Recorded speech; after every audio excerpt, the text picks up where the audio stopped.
every city basically was a star city. Wait, what did you do that for? Every city basically was a star city. It had these stars around them, but they were all walled, but also somatic shapes. These are the moats we're told, right? Because we're all taught that castles and, were these square buildings with a moat. But when we can see them from above, there's these intricate somatic patterns, and clearly you can see why we call them star forts, because they look like stars. So here's one in Portugal, one of the star forts, the huge amount of terraforming around it. Amazingly, this one is still in pretty much pristine condition compared to the destruction of most of the ones you find today. Piano notes. As you can see, these are all somatic. A sharp, B, C, and they're all these somatic shapes. These are cathedral windows, this line here. These are, rose windows, they're all in cathedrals. And these are somatic patterns, which are created through frequency, so either harmonics or intention. Down here we have, this is our DNA, so these are fractals or somatic patterns of our DNA. This is what we get when it's good intention. We get these perfect, geometrical shapes, and when it's bad intention, we get this goo. So this is like a polluted river, and this is like a clean river.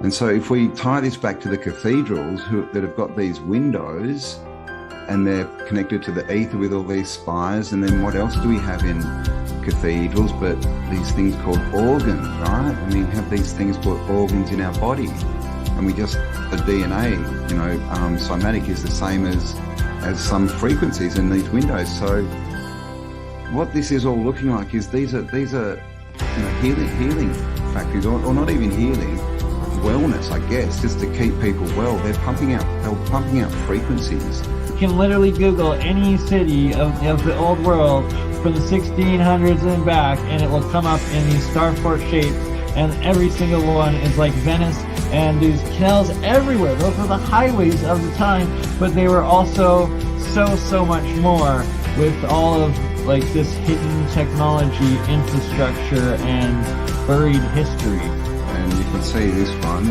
again, always these big cathedrals in the cities, but here's one of the stars, right, or batteries attached into the wall. And there's even another one of these more sort of irregular shaped ones out here, but they always have these stars attached, to these star cities. And again, the canals, and you can see this is a big island kind of thing as well. But the thing is with water's free energy. You float a boat, you use the current, right? The current. How about the water wheels? What are water wheels? Water wheels are harnessing electrical power. Electricity just as much as it was the physical power and mechanical power that they used out of it. What's to say that windmills and water wheels weren't actually generating hydroelectric and wind power a few 500 years ago? This is a drawing. This is New York City, right? Battery Park is because this is what was there, a battery. Greetings, right. Awesome. There we go. Hello. How is right. Everyone? 110 of you watching. Thank you all for being here. Oh. Sherry eyes. You're naughty. Over 100.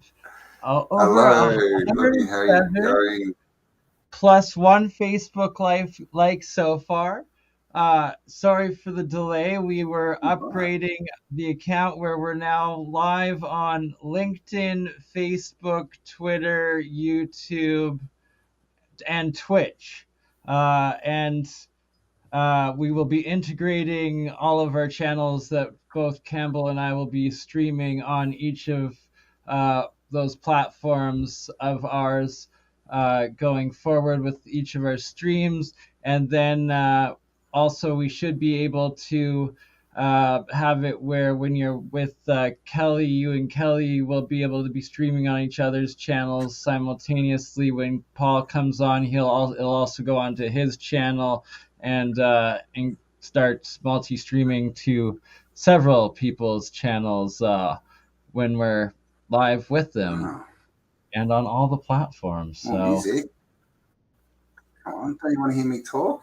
I could sing. Do you want me to sing? No, let's not do that.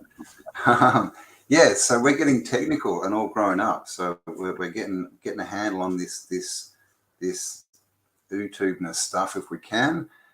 So that's all coming. So today we're going to have a bit of a look around the realm.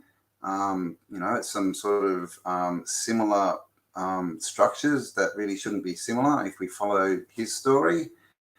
And what else are we going to have a look at, Bern? well, I've been busy in the alchemy lab and doing some experiments, creating some batteries and some hydrogen generating water fuel batteries that I'll give a little update on at the No end.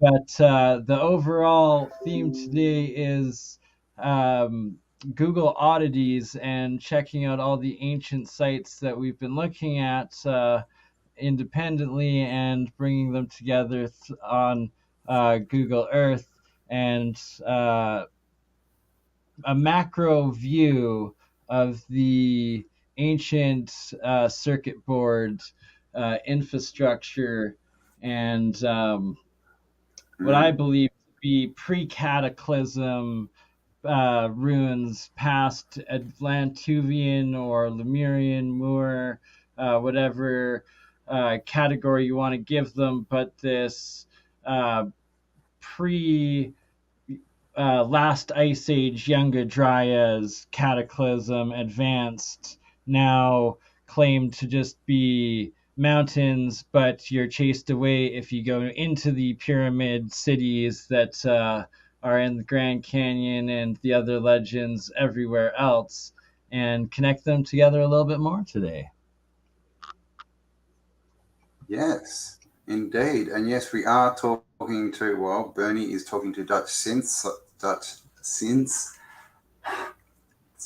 So we'll be having him on the show coming up. We're also organising Jared Boosters and a few others. And if you do have stuff you want to share, Bernie has an email. You can contact him, go to his channel. Indeed. I think mine's up and running. You can send me one as well, but for this show, it's probably easier to contact Bernie because he's the secretary for this show. 100%. And the links will be in the descriptions below if they aren't already there for all of the contacts. Yes. And so Jethro, we will also. Oh, that's backgrounds. Here we go. So we'll be looking at the Medicine Hat Badlands Guardians on the old Google Earth a little bit more in depth. But then we will also take a look at this here, the Grand Canyon Pyramid Complex, this being the topographical map of it, aligned with all of the Orion constellation stars to the highest points of the temples and pyramids, former ruins, clearly intelligently constructed when aligned with those stars. And I'll talk a little bit more about the my expedition in a few weeks down to the Medicine Hat Badlands Guardians, and then we'll also be doing the Bosnian pyramids, the Yanaguni structure, Nan Madol. We're taking a look at some Chinese pyramids, I think, as well, and Mexican pyramids today, all together. Mexico, yeah, and a few bits in South America, yeah. So we're still building the chart, the star chart on the Googles of Earth. I have got a the inner star chart is growing exponentially as much as the outer star chart. Hey, Campbell, isn't that crazy how much the inner star chart is just every time you map some more stars on the chart? And it's like, what stars are we talking about? These magical star forts that are appearing everywhere that were every ancient city that are the depictions of the drawings of the official maps of all of our cities from 500-600 years ago. Every map that pops up, that is another map that is going into the star chart. It's another map of the star chart. It's hilarious, the It pun is. and Let me inverseness just of as above, so below on a whole different level of star chart. it is. And for anyone who hasn't seen Star Cities, this is what we're talking about. This is Amsterdam. Back in the day, this would be around the 1600s. Can't see the date. But as you can see, it's got a starfort wall. These with all these bastions that we see everywhere. And in the middle, you can't see, but you can see these big structures. These are the cathedrals, always in the middle, and islands, canals, all that kind of stuff. This is, oh God, how do I say that? Gut of them. So you've got a star, we've got another star, same thing. The island in the middle, the canals, the starfort wall with the bastions and cavaliers and things. But basically, all the old world cities were all the same. All these starfort walled cities with these huge cathedrals in the middle of them. All And different designs, but the star obviously wall with similar. the moat and the battery, right? Like that. There's those. We've literally we'll go over both all through the Ukraine and the Russian Siberia and measure the total amount of just star wall alone that we've plotted on it. I guarantee it's a minimum of 100 kilometers, probably closer to 200, that we've just done ourselves in the past couple of episodes, and chances are it spans the entire way, which is a couple thousand, if not tens of thousands of it. A wizard always Yeah, makes it join up. on time, Face Diaper. And how the wizard Exactly. works is when I'm running late, I change the time to make myself on time, and still somehow manage to be half hour late while being on time. There you go. Right, he's Doctor Who. This is Hamburg, and as you can see, another star city. But see how much bigger these cathedrals are than the rest of the buildings.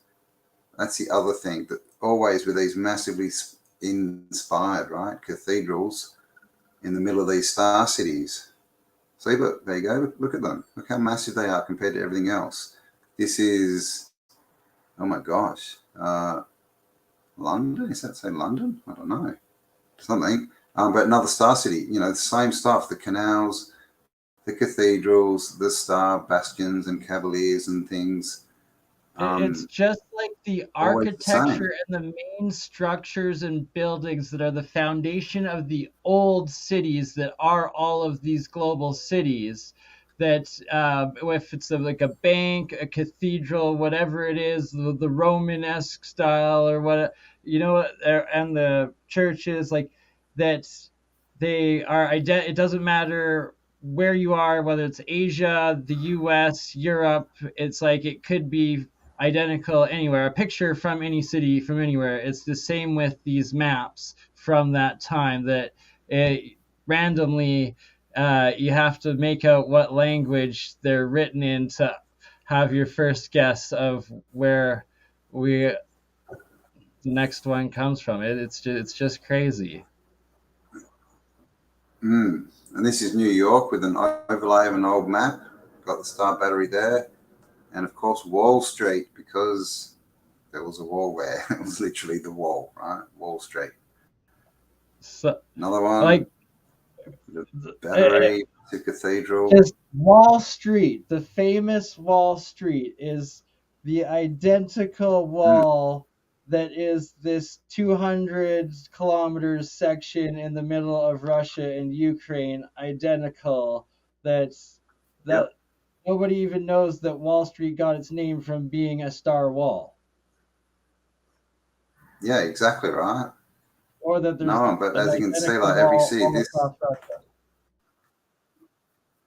whatever this is, but the same, you know, this would be in Europe, not the Americas, but the same walls as in New York. I mean, and look how Actually, built Campbell, up can you these go things were. switch back to that one for a second?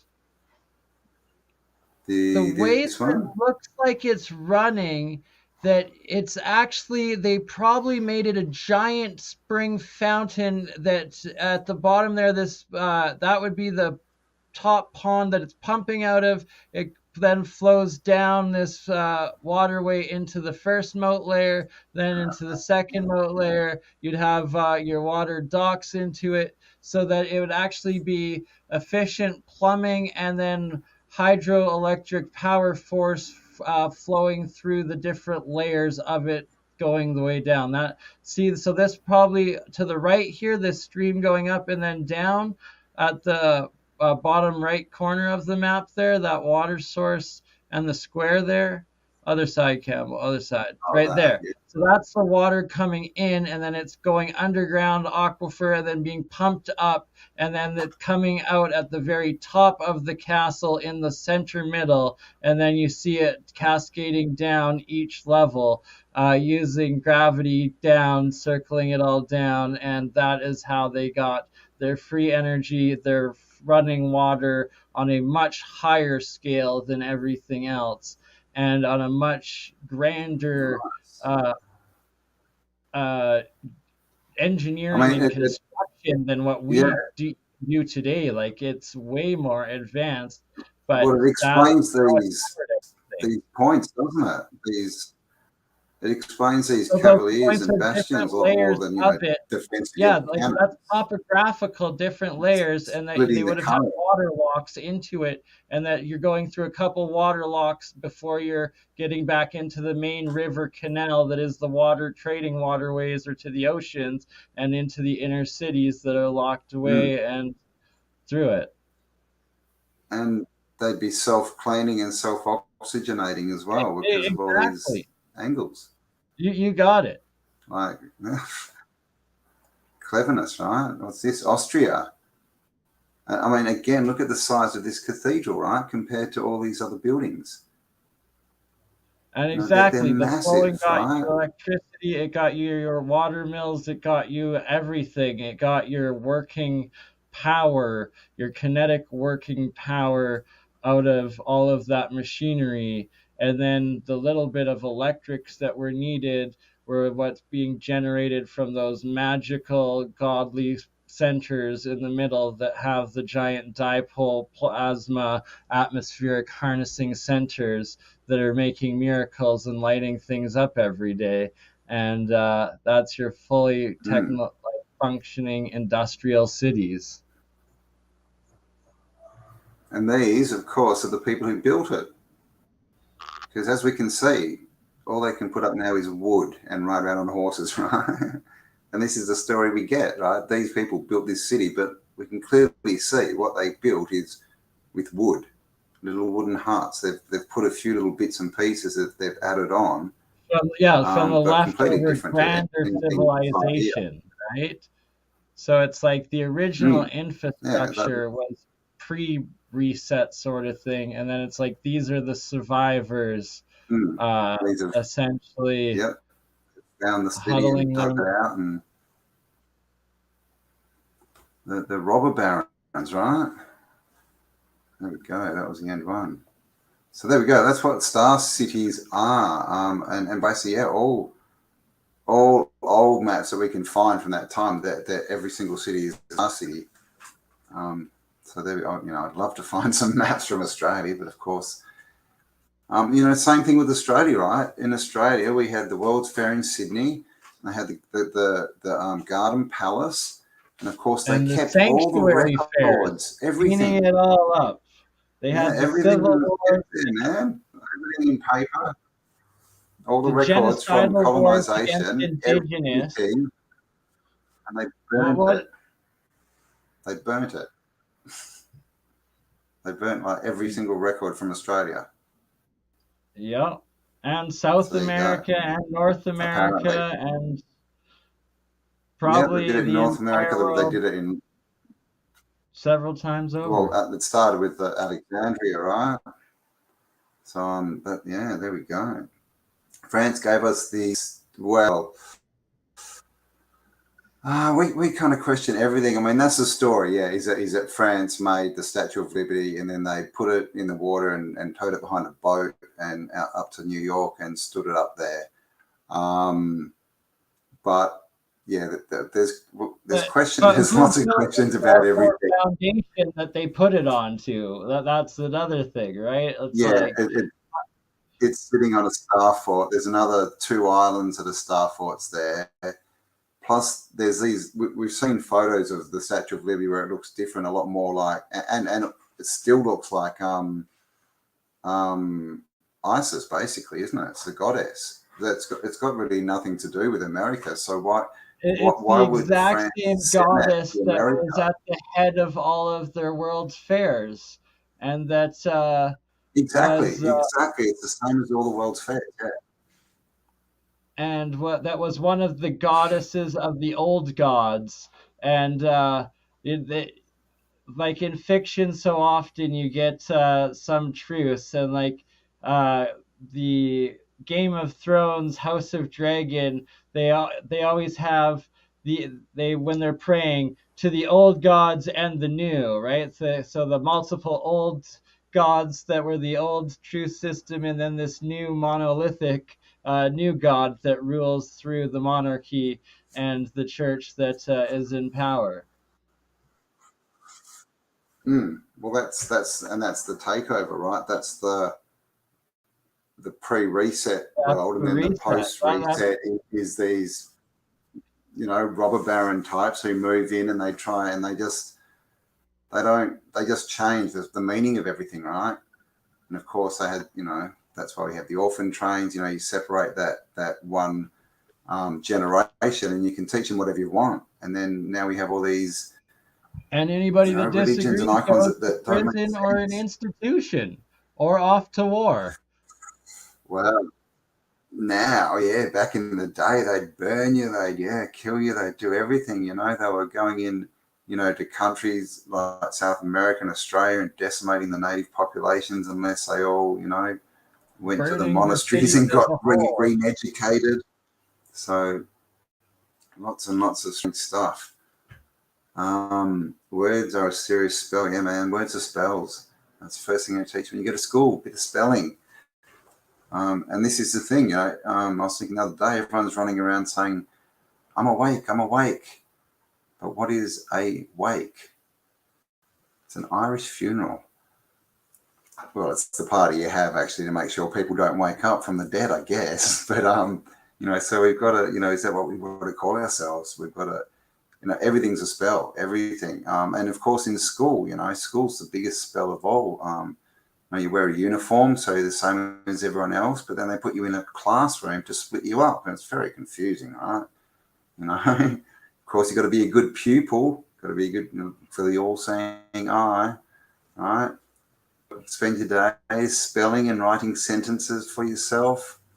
And memorizing an answer that you must repeat on a test instead of questioning and curious discovery and using your imagination of any sort. No, it's to indoctrinate the brain into only recalling the accepted facts that you have been taught and taught to recall as the answer. Don't question it. Don't experiment with it. Don't test it. Don't try to see what it actually is and can be and what you can create and build with it. No, there's only one acceptable answer, and unless you pass that answer when you are tested, you shall fail. And if you fail, you shall not get a job, or you shall be punished, or you shall be taken to jail, or they're loony and they're wearing a tinfoil hat and they don't make sense when they tell their stories. And they're usually in another dimension talking to who knows, but it's crazy stuff. So don't listen to it and lock them away. You don't want to be around it. Well, thinking people don't make good cogs. That's the problem. That's all school is. It's just to shape you into a cog so that you fit into your place in the machine and To be a keep drone going and round be and an round ant until you farm, break and right? fall.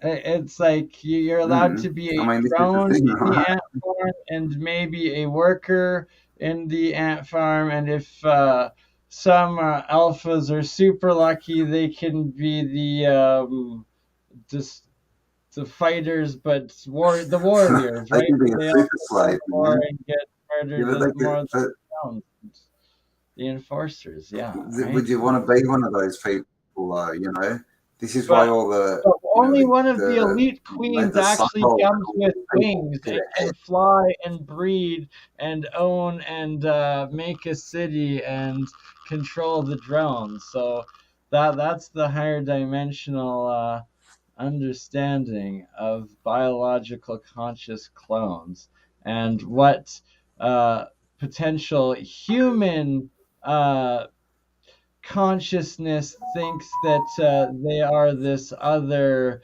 insectial, parasitic elitist, and that we are only drones or workers and cannot be our own equal kings, queens, reproducers, have our own wings or our own cities, and fly wherever we choose to.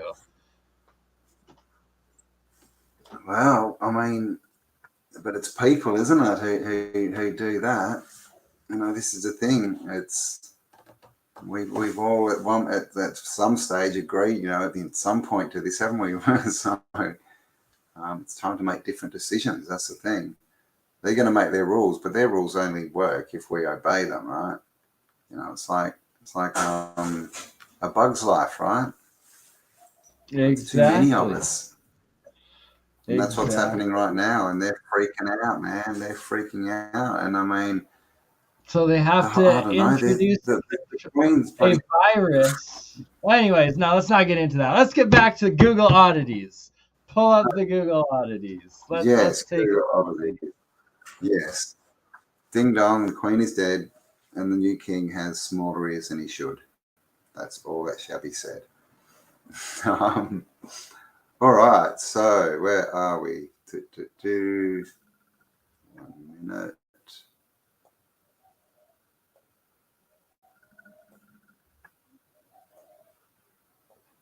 Right. Woohoo! Google Earths. So what? Come on, Google. What are you doing to me? Move. Oh my God. Oh, okay. All right. So here we are. Where do we want to go? Let's go down. Where's Namadol? There. Micro Micronesia. or Macronesia? Micronesia out here. So there. Look at how far out it is, eh? Like I know, it's like right? It's literally in the middle the of. furthest away from like Australia, Asia, North or South America, or like pole or the poles. Like it's literally in the middle of the Pacific Ocean with nothing around forever. Nothing, and it's made from giant basalt like pillars, right? Big stone pillars, and as you can see, it's this massive, I don't know, right? Temple structure with all these man-made lakes. This, of course, looking very Starforty along here, right? All grown over, and it basically goes into the water and disappears. That's looking like a star too. And And every so aspect under the of it water looks like here, a sunken star within a star citadel, and like it's oh man. They're like, oh, it's just Nan look at Madol. this It's bit just here. a little corner of the overall island that's this ancient lost city. It's like, no, the entire island is a giant lost ancient city Everything. that is entirely all Mm, like artificially constructed, and it's the basalt. So is that basalt going all the way down? Like, would that have to have been like you somehow seismically or like electromagnetically stimulate that massive amount of like sea floor and like underneath mantle or something, crystallize it into it, like pull it up to have that freaking island. Like, how else would you be terraforming something like that massively? And then it's that basalt stuff, and Well, wherever we see those basalt things, it always seems like it's on some of these what look like artificial or artificial constructed ancient sites or natural anomalies.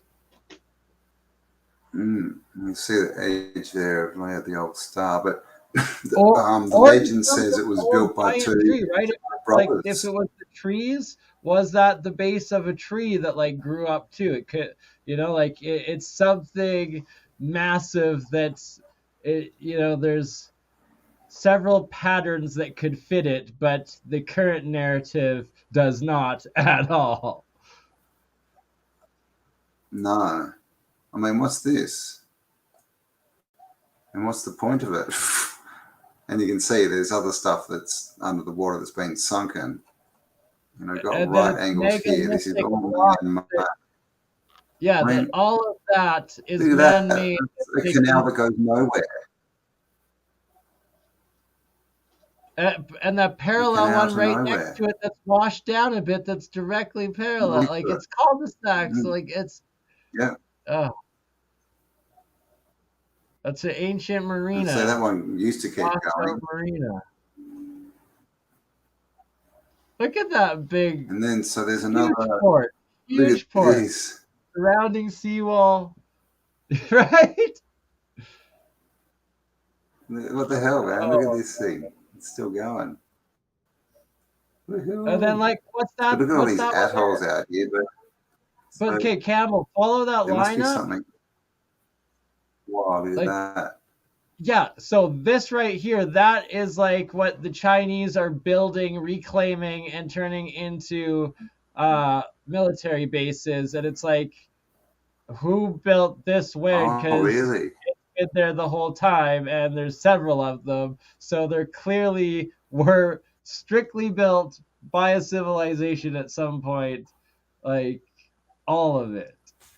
Well, look how much has been blanked out here. Look, see how they put this, this crisscrossy and Yeah. this blank stuff out.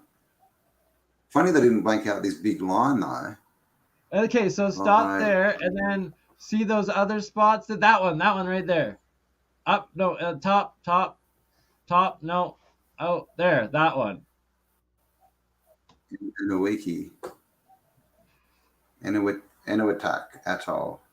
Oh my god. Look what's inside it. Oh, they clouds. Looks like runes, but they're not gonna let us see it. And like some pillars to enter the bay, and like for all we know, like the palm trees in Dubai, like the city sort of thing, like there could be these within each one of those.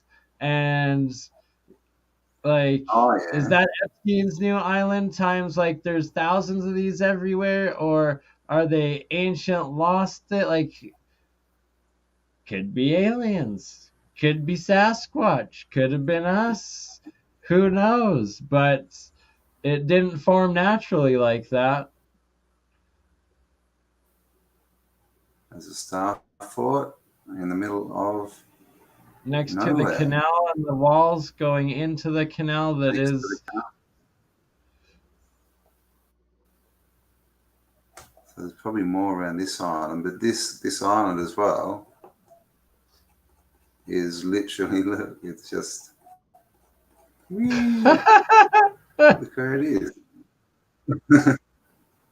The furthest point from anything. And there's a star fort there. I mean, star fort. Oh, is that what? Are we in Hawaii? Honolulu? I think we What, are. is this Hawaii? Oh my god. Yeah, that's the Hawaiian There you chain go. right there. Wait, what Russian? Oh, I saw Russian, and I'm thinking this is up there. Okay, so this is Hawaii. There you go. Star fort's in Hawaii. I haven't actually had a look at Hawaii. Oh my god! But look at this. This is all Right? Like, man, oh this is my man-made. god. So that's probably the base of the fifth fleet of like the U.S. Fifth Fleet. 100% it is. Look at the aircraft carrier and everything. It's like, oh, they built that because that's a giant ancient star fort that is the terraformed island that looks like every other island that we've looked at that was just ruins. And oh, that's what the Fifth Fleet is. Okay. Look at this. What the hell? It's their airport. Why did it like? Oh man. No The doubt famous there was golf something course. there. Wow, okay. That's their famous golf course. That's the famous Fifth Fleet golf course. Oh, is it? It looks, oh, Yeah. well, there's two there. Yeah, there'd be, I went on a big hill. One's the Wow. Navy's, one's the Air Wow, look at this Forces. I too. think there might also be a Marine one and an Army one. Like it's ridiculous. What is that? Oh, that's their Nation state or something? that's the quarry. So that was definitely like the Citadel that's been quarried out now. Way down here. Oh, down No, what here. you're looking at right there, like that's the state. Yeah, look at that. That's a quarry. Yeah.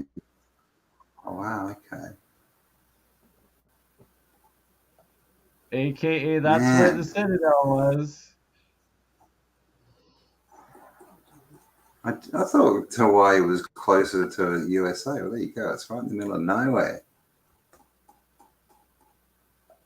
And of course, they were building star forts just like everyone else. There we go. So, oh, get out of there.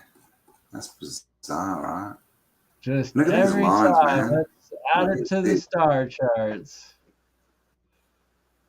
Oh man. And it's so this just so great. is, what did I find? So down in Bolivia, this is Pumapunku. Oh heck yeah. And of course, look where it is. Look at this landscape. You know, they want us to believe the landscape's been like this for ages. So who would build big structures out in the middle of the desert is a question. But Well, and this it's is known that there's Pumapunku. massive pyramid cities throughout that entire area, and that there's mountain chains that are the entire mountains are terraced off from agricultural, and that the locals are like, oh, that's from the ancient times. Nobody's farmed those like in 1,000 years, and it's like they terraformed the mountains into terraces for agriculture, and still nobody uses them to this day. Like throughout this area with just pyramid ruins connecting the valleys throughout. It's madness. So there's actually not much at Pumapunku, really, is it? It's just Well, it's here's all the been buried. HOS. Yeah, it looks like it. There's some more blocks here. I mean, and this clearly they've ripped these out and they've stacked them like this. This isn't how they were found. Yeah, But exactly. that's kind of it. And then you can see, everything else is buried still. Look, it hasn't even been excavated. Oh my God, Sarah, get Dutch Sense on here. Let him know. I will email him the link and we will bring him on. And again, see how that's this square shape? And this one's got two little bits on it. But we see this square a lot too, don't we? We see that in the Forbidden City and saw it in Namadal. And I found Oh God, what is the Cambodian one again? Oh. Yeah. Tip of my tongue. And this is in the middle of the jungle one. But clearly, again, we've got a star fort remains here and old temples and things popping out of the jungle.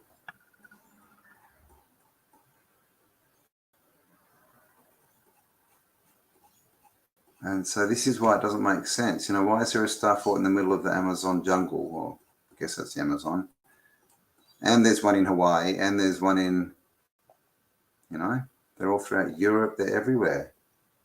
And of course, all through the yellow and blue country. So this is the wall.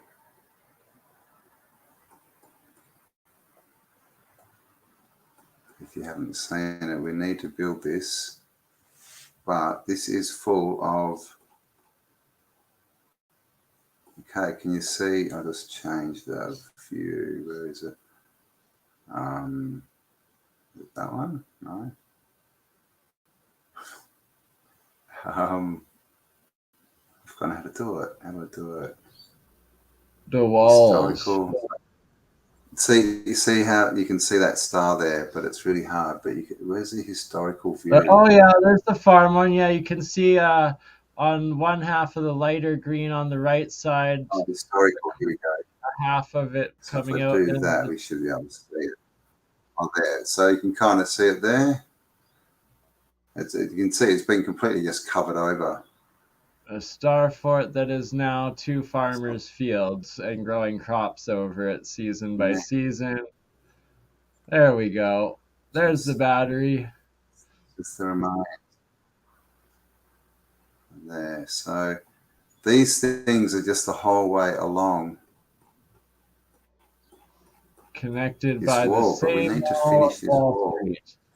The same star wall as Wall Street. The Wall Street wall. Star wall. The Wall Street star wall. Running through Ukraine and Wall Street Russia. star. Filled with batteries.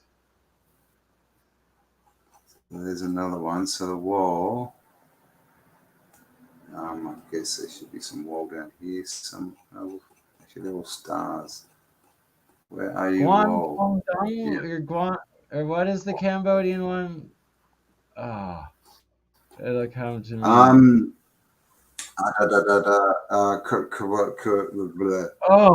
yeah, I was what is the most famous Kuala Lumpur? It's not Kuala Lumpur.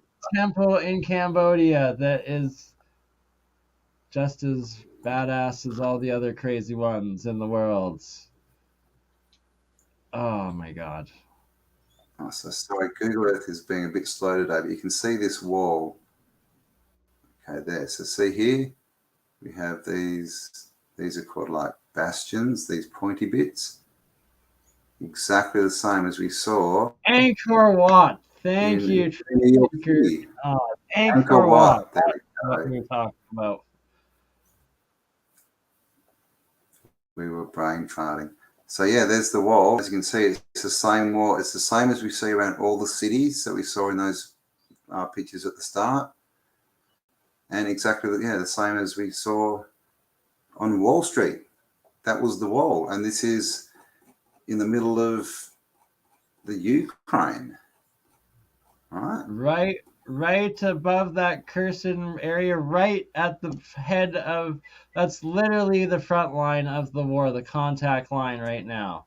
Like the contact line is literally like miles from where that wall is, if not exactly there. Like that's so crazy. And this literally that extends across the entire of Ukraine and then into Russia and the entire of Russia into the North Arctic Ocean, Siberian Arctic Ocean, formerly known as the Tartarian Sea, Sea of Tartar. Sea of Tartar sauce. But yeah, we've lost the wall, so we're going to have to spend time tracking it. You can see here. It's difficult through this area now too. So here's the thing that's tricky with this area is that this is active war zone, and for a long time now that lots of those are trenches you're going to see that are all dug everywhere, and that it's the wall is easily mistaken for trenches, and that's like you lose segments of it because it's been destroyed, and then you'll think you found it, but it's a trench, a current trench you're going on. So if you're going to be looking for this area, I would recommend trying to get as old as maps as possible. If there's any in Google from pre-war, then should be a lot easier to find the missing sections and track them. For sure. I know it's a bit hard when you're just randomly doing it, but yeah, this is the thing. This is what we're trying to show is this old world. It's the same stuff everywhere. You know, we have these canals, right? Like, look at these canals, dead straight. all throughout, and these are all throughout Russia, Ukraine, Yeah, those not river Moldova. canals connect through the entire heartland of all of Russia and the eastern Baltics into the Baltic Sea itself from that Black Sea and corresponding Azov Sea access that was there for, and into the And if we Caspian Sea as come up to well through Europe, that same canal system. It's nuts. you can It's absolutely see nuts. it used to be the same up here, but most of the the connect, like they've still got the canals in the cities, but it's all the connecting ones that seem to have been filled in. Like if we, like you can see, there's all these canals and they run into cities and star cities, but then they're not connected to each other. My God, come on! I So every time think we try and look at stars, Google Earth just goes, no, you're not allowed to look. Now, where is the one? What's the one in Spain called? Oh, you mean Portugal? The crazy hillside It is Portugal Portugal, one? isn't it? Yeah. I got it. I got it. Hold on. Hold on. Oops. Reference So this is picture. weird. Oh, so All this right. So right look at here. this, right? Hold on, Campbell. So right here, the bottom left corner, that is the Black Sea with the Sea of Azov. To the right of it is the Caspian Sea. The red is the river canal system that goes from those seas through the rivers of Russia and then through Eastern What Europe, are you and looking then at? connects both to the Arctic Sea there and to the corner of the What are you Baltic looking Sea. at, though? That is a map of all of You're holding Europe up. and Russia. Okay. So Ah. at Wow. the very top, that is the Arctic Ocean. On the top left corner, that is the Baltic Sea that connects to the Atlantic Ocean. At the bottom left, that is the Black Sea No. that connects into the Mediterranean, that connects into the Atlantic. No. And the Caspian Sea is what separates like Iran and Turkey and like Southeast Asia from like Western Eurasia. And this river, so the red Cool. is like, I think, a couple thousand kilometers long of river systems that are actually, the entire length is canaled out and includes water locks and systems that connects every major Russian city and Russian river and those oceans together. And that is that system that we talk about. That is the actual path of it. And it is beyond ancient. Who built it? It's so advanced. Like, oh, they try to claim that the Egypt, Sinaic, what's the canal there called? The Suez Canal is like this giant canal thing. Well, it's like, so the Suez Canal is smaller than the distance of a canal between the Black Sea there and the Caspian Sea at the bottom. Yet there's this continent-wide, ocean-spanning canal that existed way before that throughout the history of these old world cities, star city systems, that is literally probably 100 or maybe 100 times, at least 15, 20 times larger than the Suez Canal or the Panama Canal. Well, the Suez Canal is old world anyway. Exactly, but this is more evidence of it. If you're saying the Suez couldn't have been built back then, well, this was already built back then, and that is a continent wide of WTF. All right, back to you, good Cam. Yeah. All right, so this is Madrid, right? And this is, just to show you, this is what an old world city looks like from above. First thing is we get these higgledy-piggledy, right? These weird streets. None of them are straight. There are all these funny shapes and angles, and you get these funny angled buildings. Look at the front of that one and these pointy things. That's old world. Also, these buildings with courtyards in the middle of them. You see a lot of that. You can see we've got a canal coming around, and this would have been, you can see this would have been an island at one stage, this kind of middle bit. But it looks like some of the canals have been filled in. Then we have the other part of the city, because you've always got a connecting part for some reason. So this is another old part. And you can see, right, everywhere, the ground, this geometry they like to put everywhere. Of course, there's always golf courses and sporting grounds that they use to cover things up. Down here again, this is exactly what you see in France, right? Like Versailles and all these palaces. It's exactly the same groundwork, same geometry. Look at that massive glass house. Look at that. Very old world, that one. Same as the Crystal Palace, and they were everywhere. They knocked them all down. And this is, obviously it's Europe, but it's the exact same. I mean, and these walls, look at that. You see those everywhere. They're at the Vatican, like these sort of curved arch walls, always with a big obelisk or, statue in the middle, and water, of course. Always got the water course.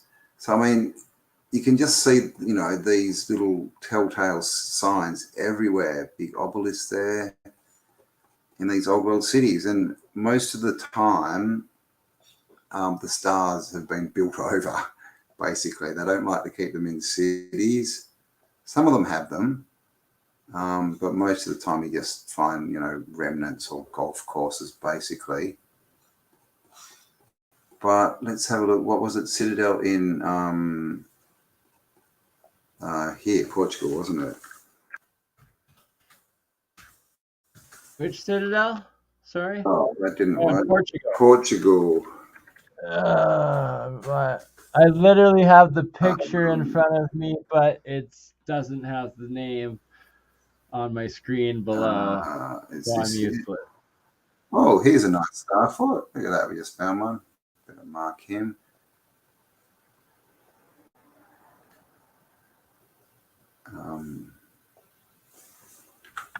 So this is the thing. Wherever you go, there's just starfort. Like they are literally everywhere. We haven't done a show where we haven't found at least a couple. But there you go. Nice starfort there, just sitting down on the coast, with an interesting little bit here. And so this would, again, be an old world city, no doubt. I can't see any canals.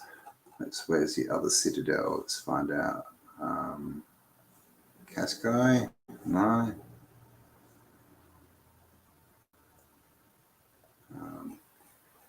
Okay, it's not called citadel. What would it be called? Fort?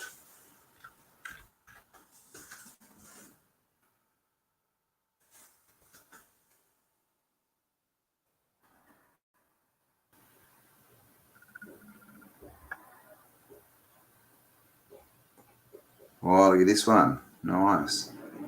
Go away. See that one?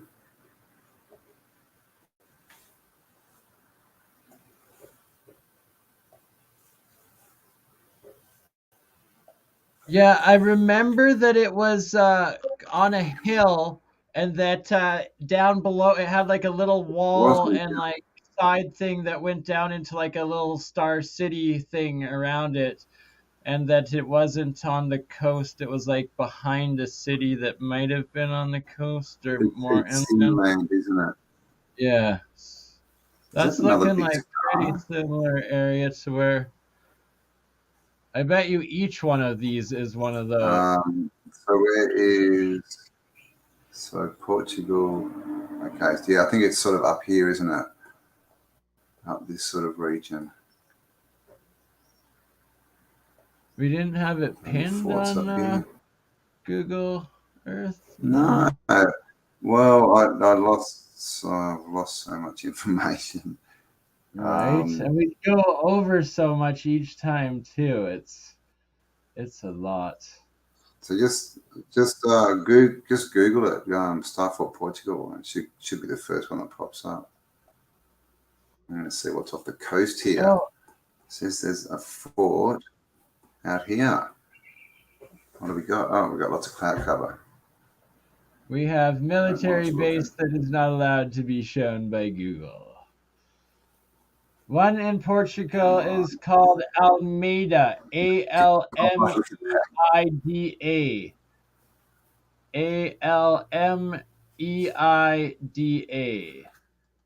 Thank you, Joseph Gale. Oh, Oh, and Berlingues. Joseph Gale is also saying if that's not the exact one. oh, okay. Wow, there's a nice big one. Oh, that is a nice one. That's a Citadel City sort of thing. So that was the Almeida one, so it might be the Berlingas one. BU. Berlengga. You see it on screen? Oh, hang on. No. It's taking me back to that island. Oh, what's that? That's another one. See there? Oh, wow. That's the edge of the Star City, is it? Oh, and down there, look. Yeah. Okay. So wow, there's a bunch of batteries, huge old world city on that. remnants. God, they're bloody everywhere. What's this place called? Got no idea. Okay, so apparently there's like hundreds of crazy ones throughout Portugal. So for reference, it's this one that we are trying to find the name of and find in Portugal specifically, if anybody knows the name of this one. No. Star. We're going to say star. Star. Aha! Is it this one? Here we go. Thank you, Joseph Gale. So Joseph Gale has quite the extensive list of Portugal ones. If you're able or willing to share that with myself or Campbell, we would greatly appreciate adding it to the star map for the next stream.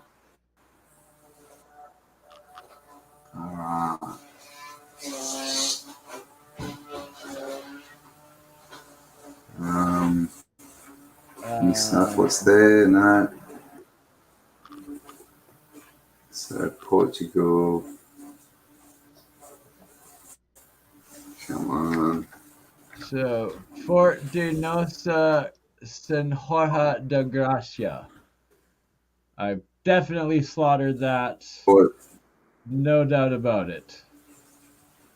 But I've got it up on the bottom comment. It's spelt in the comment on the bottom right now, if that's the right one. Or did you...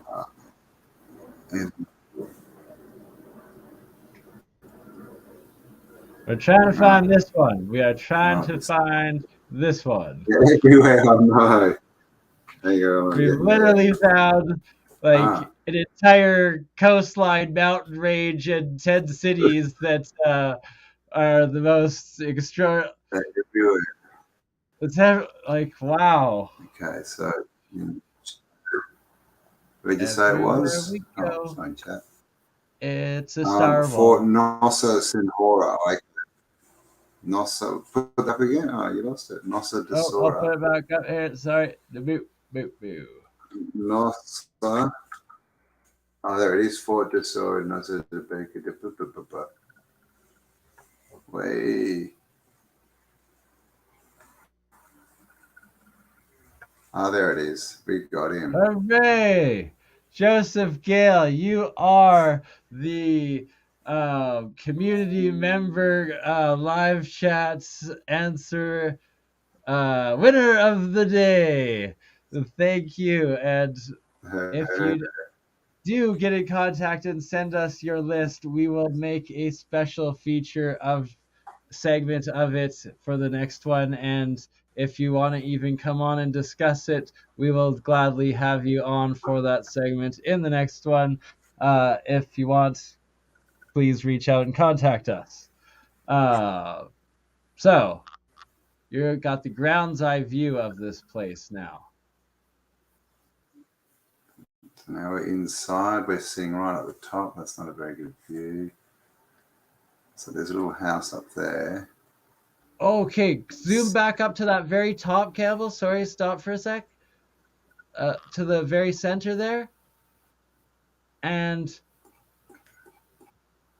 there you go, stop. Look, that is that not the hose, like the tap faucet at the pumping the aquifer out at the top of the fountain sort of thing, and then it's trickling down from there at that highest point, filling in each level of concentric outer areas, and that's why they were called all moats. But in fact, it was moats, canals, the power system, the hydraulic energy system, the washrooms, the agriculture. It's everything all in one, and that's how it would work, is an underground aquifer system to it. And that's why we still to this day have all those Roman, Greek, like ancient, at least 2,000, most likely 10,000, who knows how, but prior advanced civilization that was doing all the terraforming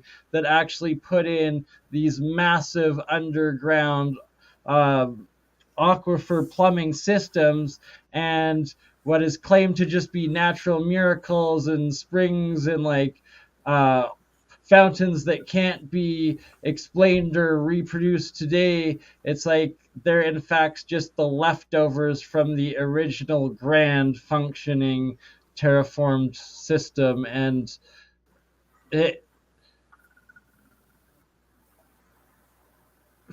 when understanding from this perspective, the energy flow, the commerce, the day of life, the power generated from all the water wheels, everything you needed, and agriculture as well, like your gardens would have, the way we see them and how they're set up, that would have been natural aeroponic, like how the Chinese rice fields are and terraced and all of that, where literally the plumbing for it to water it, wash it all out, do the entire cycle. It's like all you're doing is lifting up the slot at the top of your field entrance on like the top level for an hour or something at the beginning of the day. It would fill it up, and then you'll have to close it at the end, sort of thing. And like, so it's like you're getting a 10, or it could just be harvesting the energy, 1,000 to 10,000 efficient like structure of what we now put into robotic labor or like manual labor or mechanical labor of like watering, tilling, fertilizing, taking care of the agriculture, where the way these used to be, it's like literally like we probably alternate between which kid in the community is responsible for lifting it up in the morning and like closing it at night, and then like the others keeping eye on it all day, sort of thing. And like it's just, now that I'm getting the picture of it and understanding it and the aspects of it, and then that you're charging that water to the highest energies and harmonics, where then you're able to control it, mass apply it, flush it, keep it consistent. That stone resonating structure is probably like 90 to 95% of that influence of creating that energy field, biofield within the water and structured water plasma amplification in that agricultural, that the X factors of productivity, yield, and technological without the digitalization or industrial mechanicalization or fuel spent, the efficiencies. It's just mind blowing how much more advanced and efficient these things were, and thus the reason and purpose that they put so much into building them, the mass terraforming and these systems and everything, and that it truly is highly, highly advanced technology, society, and former civilization that developed it and built it, and that these would have just been like the remnant survivors. Applying the analog best version that they had of the super technologies that were still available to them from 5 or 10,000 years ago, the time of Atlantis, or like the time of the last great builders and all of that, but that any civilization for from 100 years ago to 2,000 years ago anywhere in the world could have had their mystic wisdom keeper, secret society, whatever, elder, and had enough storytelling that they could have figured it out to actually use and get the benefits of the vast layout, energy, and structure of these Star City mega technology, forming in the agricultural, in the betterment of their life, in the bountifulness, and then in the ability to have excess energy and power yourself. Because if every house had a water wheel going on it, because you had canals going through each, and then you also had your canoes or your boat, but the water is flowing from the top down, that you would literally be able to start, like, have the boat start at the top where you're like climbing the ladder, or like your little way up through the castle wall or something, and then you could do your delivery to 30 houses through the way down your milk run or your whatever business it is sort of thing, and been almost as efficient if you had like a car or delivery van in a city today, yet it didn't cost you anything in petroleum, electricity, or anything like that. It's all powered by the natural hydraulic power, but that you're getting exponential more utilization of that mechanical power from the hydropower, and not needing to convert it into electricity, not needing to have to harvest the coal, the oil, the wood, whatever, to power the turbines, to create the electricity, to create the fuel to power the motors. No, you just built it with the flow of nature, and just it would have been utopian. And that we're told Atlantis was 3 rings, concentric rings of layers of canals of water, right? So that right there, when they were essentially working and would have been having them pumped the water and filled with, and that is Atlantis. That would have been the how Atlantis worked for a large part of it. Well, if you just run the water down, it'll energize it. You run it through fractal shapes and then put that on your crops, and you're going to get pretty good crops, right?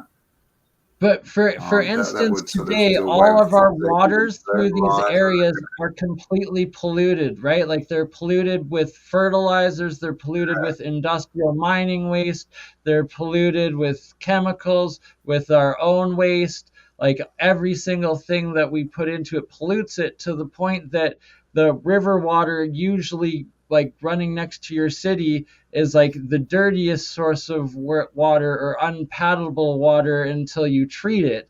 And where in the past it would have been the exact opposite, where not only would it have been equivalent to like your pure spring water, but it would have actually more likely have been uh, the plasma structured water, the magnetic waters, the colloidal waters, all of these different technologies of uh, water today that we're now learning and experimenting with.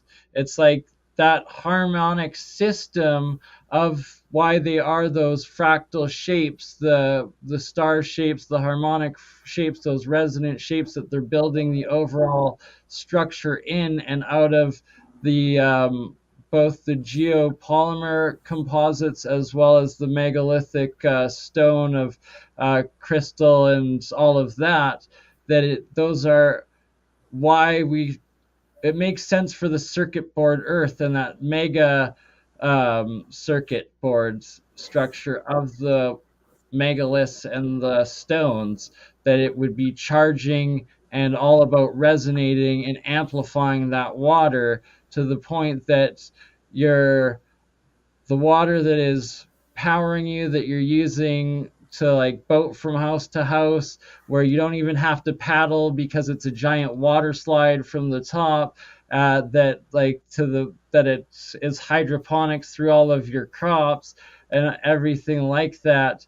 That of course they would have had a waste area or like a bathroom area that would have been specifically your outhouses, that would have taken the waste out and made sure that it was probably a separate pipe underground or wherever the heck, that never touched or contaminated any of the rest of the overall water.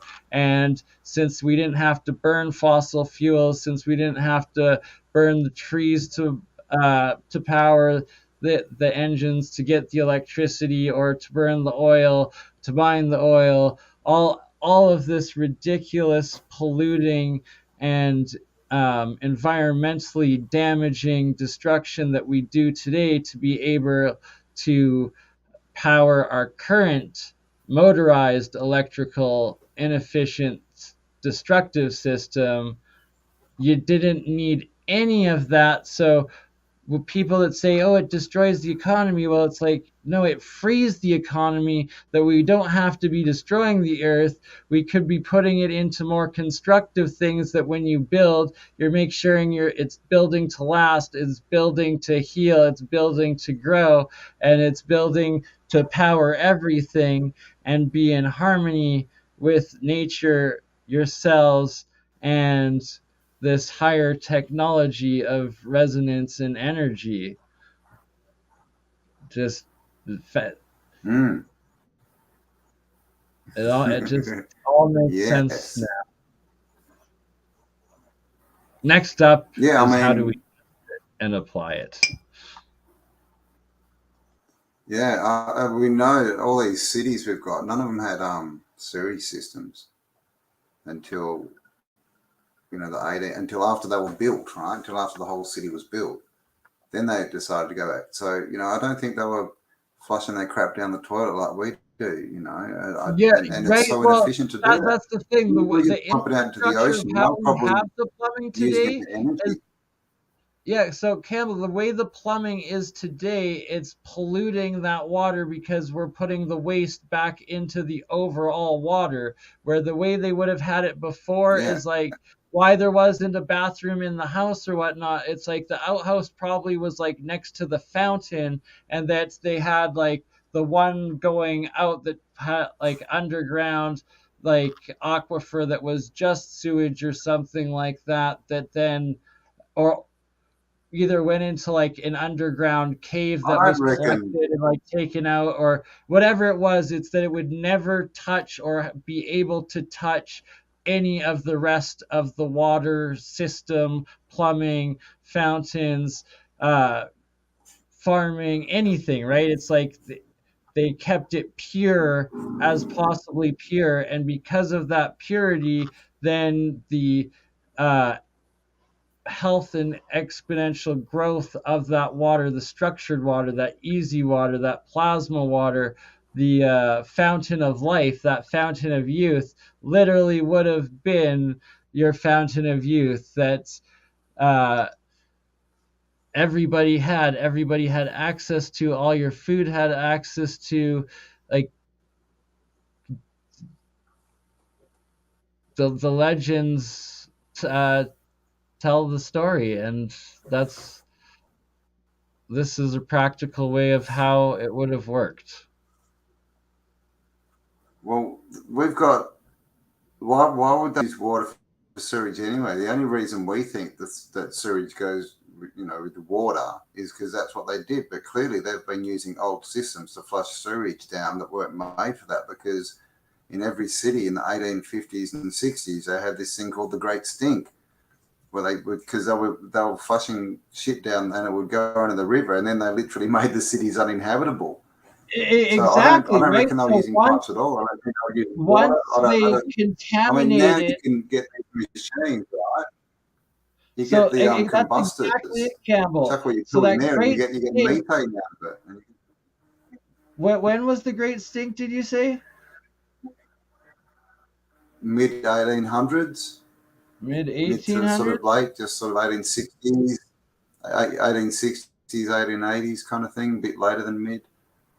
But so once they'd moved back in, and then they just Yeah, so that would have been started, the they connected re-inhabiting all the after. toilets up to the system that was in Yeah, there. so that you're right. So So that's it, they when were they using a started system for moving what it back wasn't in and made for. inhabiting them, and it was broken, and that Yeah, they didn't know how that they had to have it completely isolated, and at the same time the because resonance things were no longer working, and then they weren't like well, using it anymore. they just didn't The know what they moats were doing. were, The it people who became rebuilt this, defensive moats the, instead of the power system to everything within your entire life and community. yeah, but And as we like, know, the people who got control, they were controlling for themselves. They didn't give a crap they got. In fact, it made them laugh if they could spread disease and stuff and make us put our crap down a pipe that's supposed to be feeding us free, clean right, fractal water. where It's they not were like we were doing it literally, on purpose trying to work it out. They were just going for, that's why the robber because barons were 20, 30 pissing years and before shitting in that, the everyone was corners. pooing in the corners, right? Yeah, in the Yeah, corners of exactly. We get what's these stories that they'll the grand in French of the one, the palaces and in the story of it. stairwells and stuff. Yeah, yeah, that's it. And Exactly it. the Stinky Palace. There was one that was, what was it called? The Palace of Stink or something in America, because it got so bad because people were just apparently just pooing all over the place. And then Because there literally so weren't they want us to bathrooms believe that they could, yeah, so they in the could build these building. massive palaces complete with fountains and plumbing systems and water and pressurized water, but they had all that knowledge and all that foresight, but they couldn't work out sewage systems or waste disposal systems. But they did Serious? have, so here's the thing, they had the bathhouses and those communal bathhouses, and lots of them are still working to this day, and that like they're pristine and they're thousands of years old, and it's like the community, local people that live there use those bathhouses to this day as like, where it is, and it's like the bathrooms probably would have been like either next to those or in a different area depending on how they had it, sort of thing. And that is why maybe even they didn't shit into the water because the water was pure. Maybe it was always outhouses, and then they just took that, Well, I reckon, all I of don't think it they out would have. into the um Why would you? You think well about it. Like, why would you? into If you're the kind of society that can design free energy in all these amazing buildings, why would you pump poo into the ocean? All that does is yeah, cause why would you pollution. When pollute? clearly You would, you can use it, yeah, you can your use it to intention make would energy, never or you can pollute. use it for fertilizer. So why would you Exactly. do As that? soon as you taint that I water, reckon. all of the technology that went into purifying it and making it that extra plasma, that extra structured state, it all becomes completely um, useless for trying to amplify it, and then Yeah. everything that was built to amplify it and harness it all becomes useless as well. And not only that, as the water becomes more and more polluted, that great stink starts happening, then it exponentially makes that water more harmful, and why those cholera, those diseases started breaking out and going everywhere, because if you touch that water anywhere, So you wouldn't it was do it. filled with the disease and that pollutant. So now you can they're literally selling these things for camping and for off-grid homes, and they're connected to a toilet, and you poo in it, and it just goes in there and it just decomposes under pressure and heat. You get free methane gas out of it. You can run cookers and stuff off it. And then when it's done, you empty it and it's all free manure, free fertilizer. And because it's been under pressure and everything, it's no longer, all the microbes and everything are dead. It's not, it's clean. So why wouldn't they be doing that? Exactly. It's exactly what they would be doing. And if you see the layouts, the farms are built into the inside part where the waterworks all are. So it's that hydroponic, like Chinese style rice paddy terracing sort of thing, right? For max efficiency. And then you see that there's also these sectioned areas with the animals that are outside on an above adjacent area, and it's like a little free range ranch sort of area that isn't connected at all to the groundwater or the aquifers of the city or in it. And then of course they would have taken it over there, and then you see the animals, and then you see where they're farming the grain, the grass, the hay for the animals in it, and it's like that's where they would have dispersed it as natural fertilizer, and that it never ever comes into contact with the river, the waterway, the drinking, the fountains, any of it at all. It would have completely been separate and No, gone. well, that way you put it on the ground and it gets, by the time it hits the groundwater, it's being filtered. So, I mean, it's working with nature, right? I mean, hello. You also What do see, animals Campbell, do, right? They don't run to the ocean. you're bang on the natural filtering, Hello. but a key geographic function of it is like topographical that we'll see in these maps. It's clicked in my head now. Is that I'd always be like, why does it seem like it's under construction in this other area that's way up higher and separated from the rest of the city, and where the waterways come in, and like where their farms are in it and whatnot, and where their expansion city is. And then it's like there's two big patches up on like a big other area with no water coming to it. It didn't make sense. And it's because the slope down and that aquifer groundwater barrier would have taken all of the waste of both like the manure as well as the cattle, the animals, into a completely different valley and drainage that goes into a corresponding adjacent lake, like the lakes, cattle, the swamps, and the different areas, to then fully do the natural process of filtering biologically, and never ever, even if it floods, like, and the riverbanks overflow and all of that, it's impossible to contaminate the two areas with how they had it built, and where the potential contaminants would drain into, and where all of everything else was connected to. And that's exactly why they would never have ever built flushing toilets into any of that, because it would have ruined everything and instantly turned your biggest benefit of health stimulation and agricultural stimulation, as well as daily source of power, mechanical power, like within your house, spinning your things, doing your machines, whatever the heck. And then all of that would be gone as soon as you started desecrating it, polluting it, whatever you wanted, and everything would be diseased because it's out of harmony. Diet would have been different too. I mean, it's much, much worse now because of all the crap they feed us, right?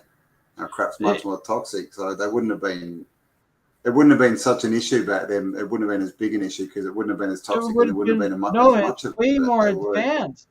Have you there's the Russian experiments with growing wheat and vegetables under pyramids, and then the water's under the pyramids, and it gives you a 3 to 5x. Those are well documented. Then the magnetic structure of water, that gives you the 2 to 3x.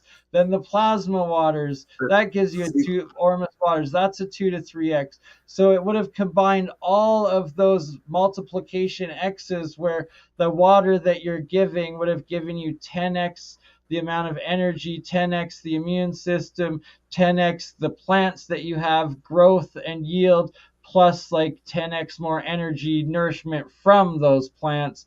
That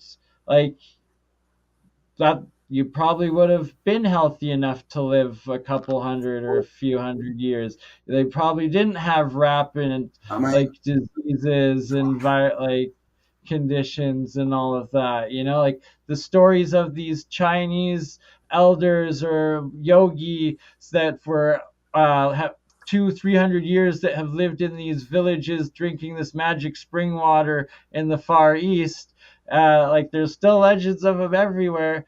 Maybe they still do exist. If they do, I guarantee you where this system is still intact, and that's what they've been using, eating, living off of their whole lives, and then keeping running and sustained within their separated little community. Well, I reckon they're just pulling up. I mean, because stars aren't habitats.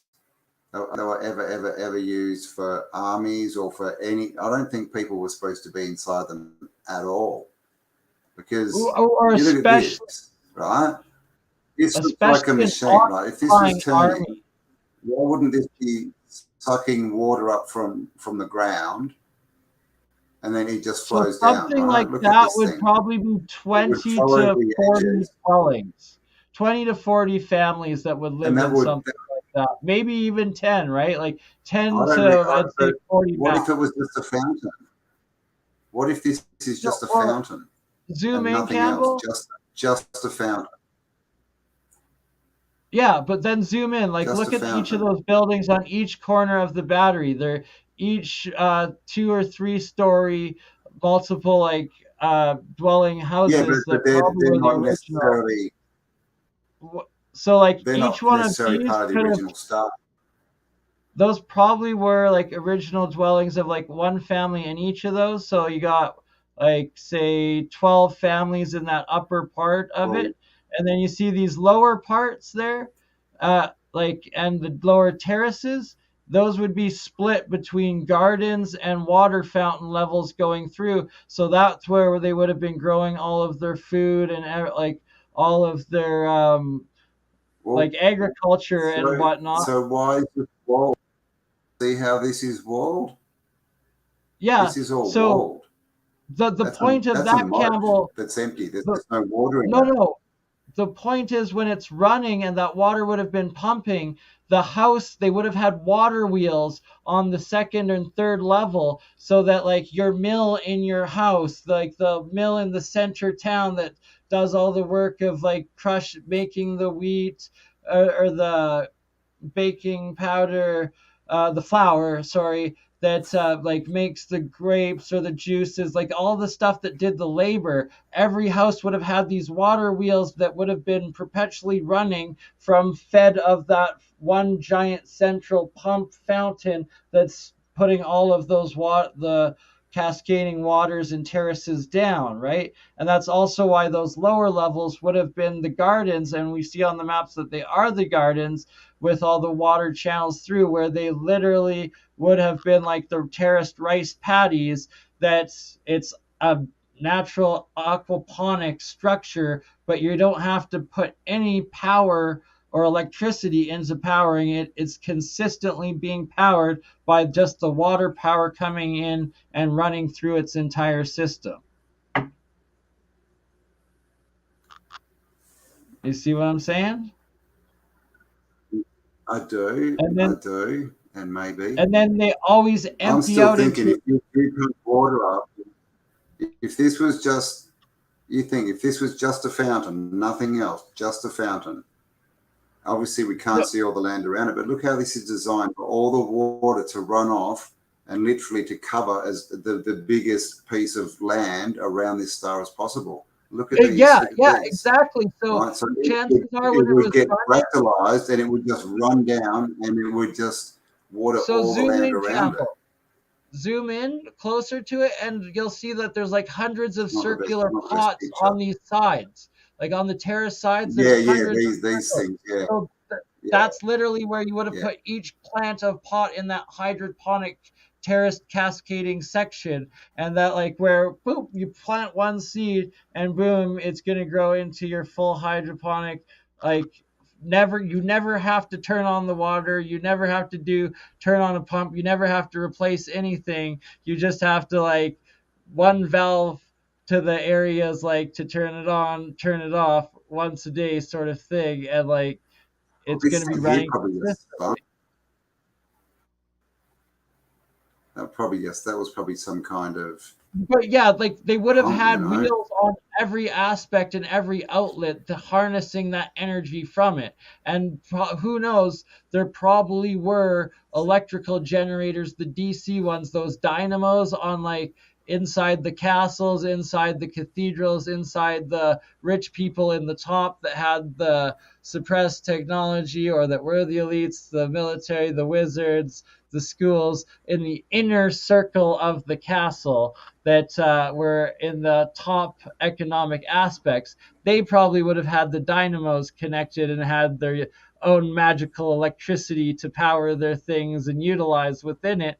But then on all the other levels, that's just implemented in harnessing the mechanical power of it to power your mechanical machine within each home. And that's why they have it going down in that way, that it's essentially you have perpetual water motion powering and supplying pretty much 95% of all mechanical energy, kinetic power that's used to drive these analog machines, analog agricultural, analog industry, and thus been able to been implemented and adopted on mass industrial scale, but with very simple, usable resources and replicatable.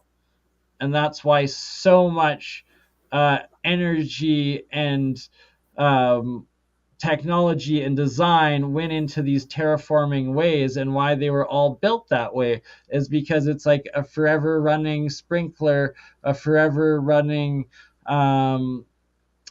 in Italy or whatever it is, the Venice, like where every city was Venice, but you had your hydroponic garden within it, you had your walls up, you had moats between you and the outside, and you also had a waterway out that went into the canals, the waterways that connected everything and the oceans, that was your major transportation ways. So whether or not you had a hidden technology and actually had powered ships and all of that, like the elite probably did, or the breakaway civilization definitely did, and that the lost advanced 12,000 civilization were extremely advanced in and had, that the uh, average um, peasant still got a middle class standard of life by today's standards throughout just living in that way and without having to build cars or uh, build engines or build uh, motors and generators to produce electricity for everything. You would just connect your simple device of metals and jars into uh, your water wheel dynamo uh, local connection, and you had it. It's it, Mm. it's mind-boggling how simple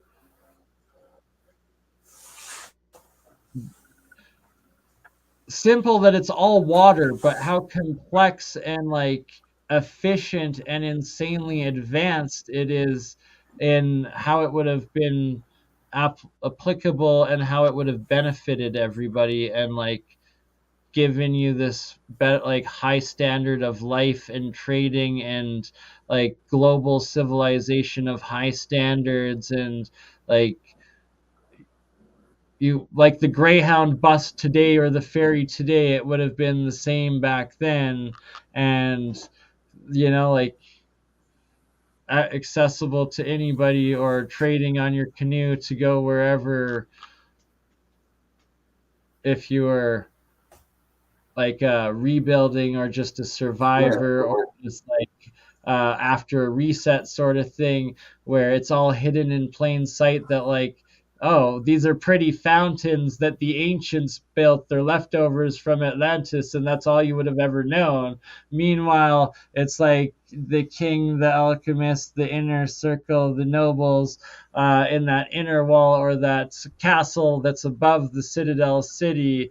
Oh, it glows because they're magic. It glows because they're holy. It glows because they're demigods. They're all lit up because they're demigods connected to God. You can feel it when they speak in the cathedral and the town hall every weekend. And like the peasants come in and it's all energized and like it probably, who knows, they could have even been like kinetically broadcasting to the people if you're all on that same water wavelength. Who knows how advanced it could go. It's actually like that's where the metaphysics, the legends, and the imagination actually are like all possible in how this different style of natural resonant energy water technology would have worked back in the day, and the control, and that electricity and the plasma that was harnessed from it, and the batteries that would have harnessed from it,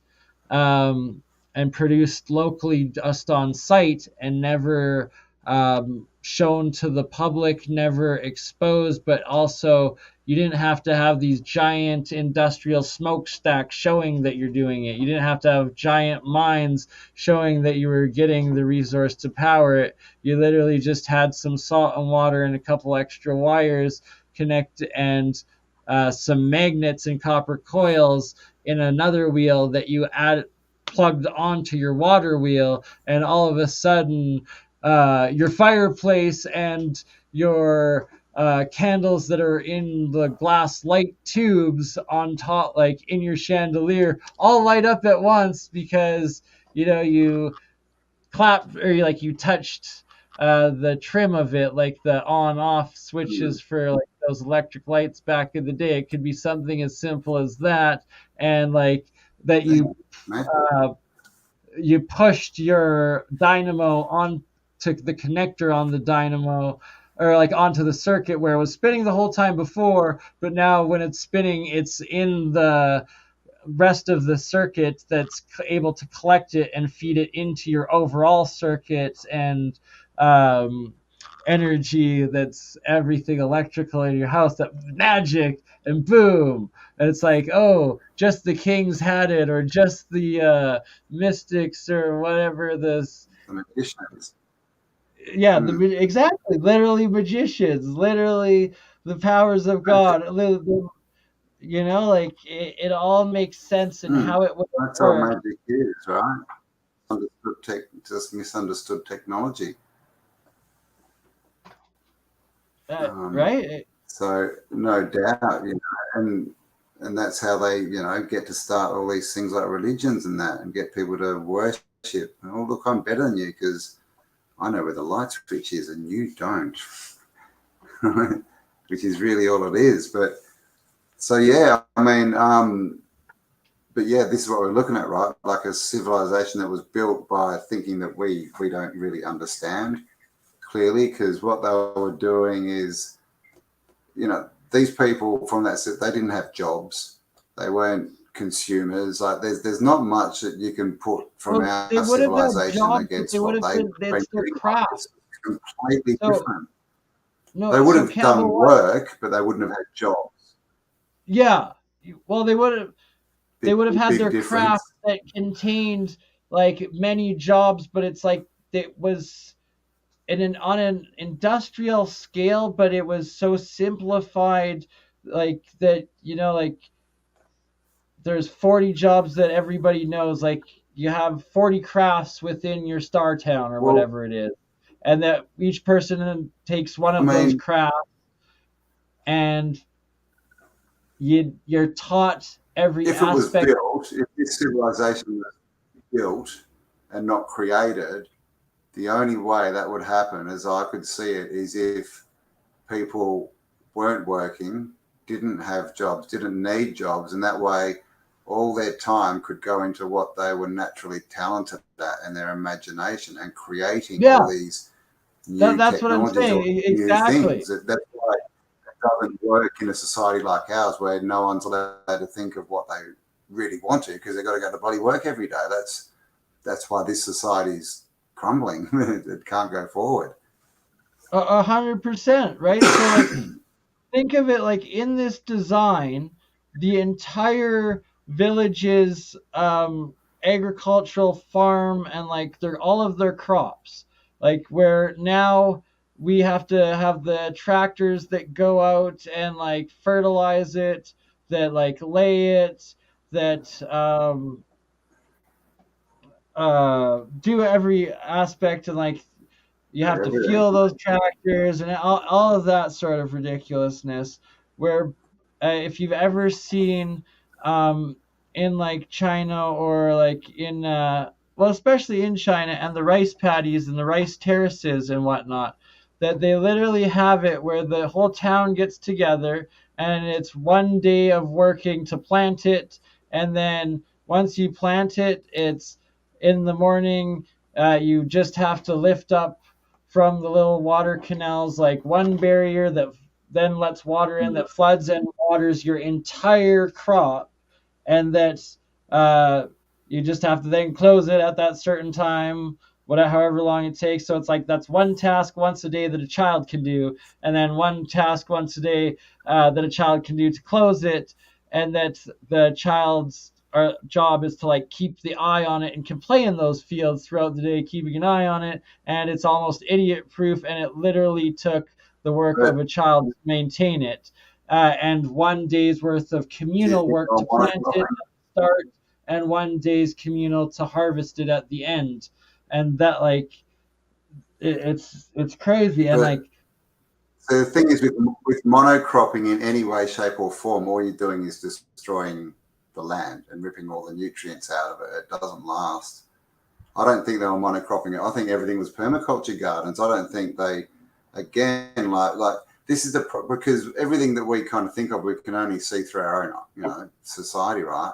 I mean, imagine if they didn't have kitchens and didn't have fridges, and when they were hungry, they just went for, or if they just went for a walk every afternoon and grabbed a few bits of fruit, and that's all they ate.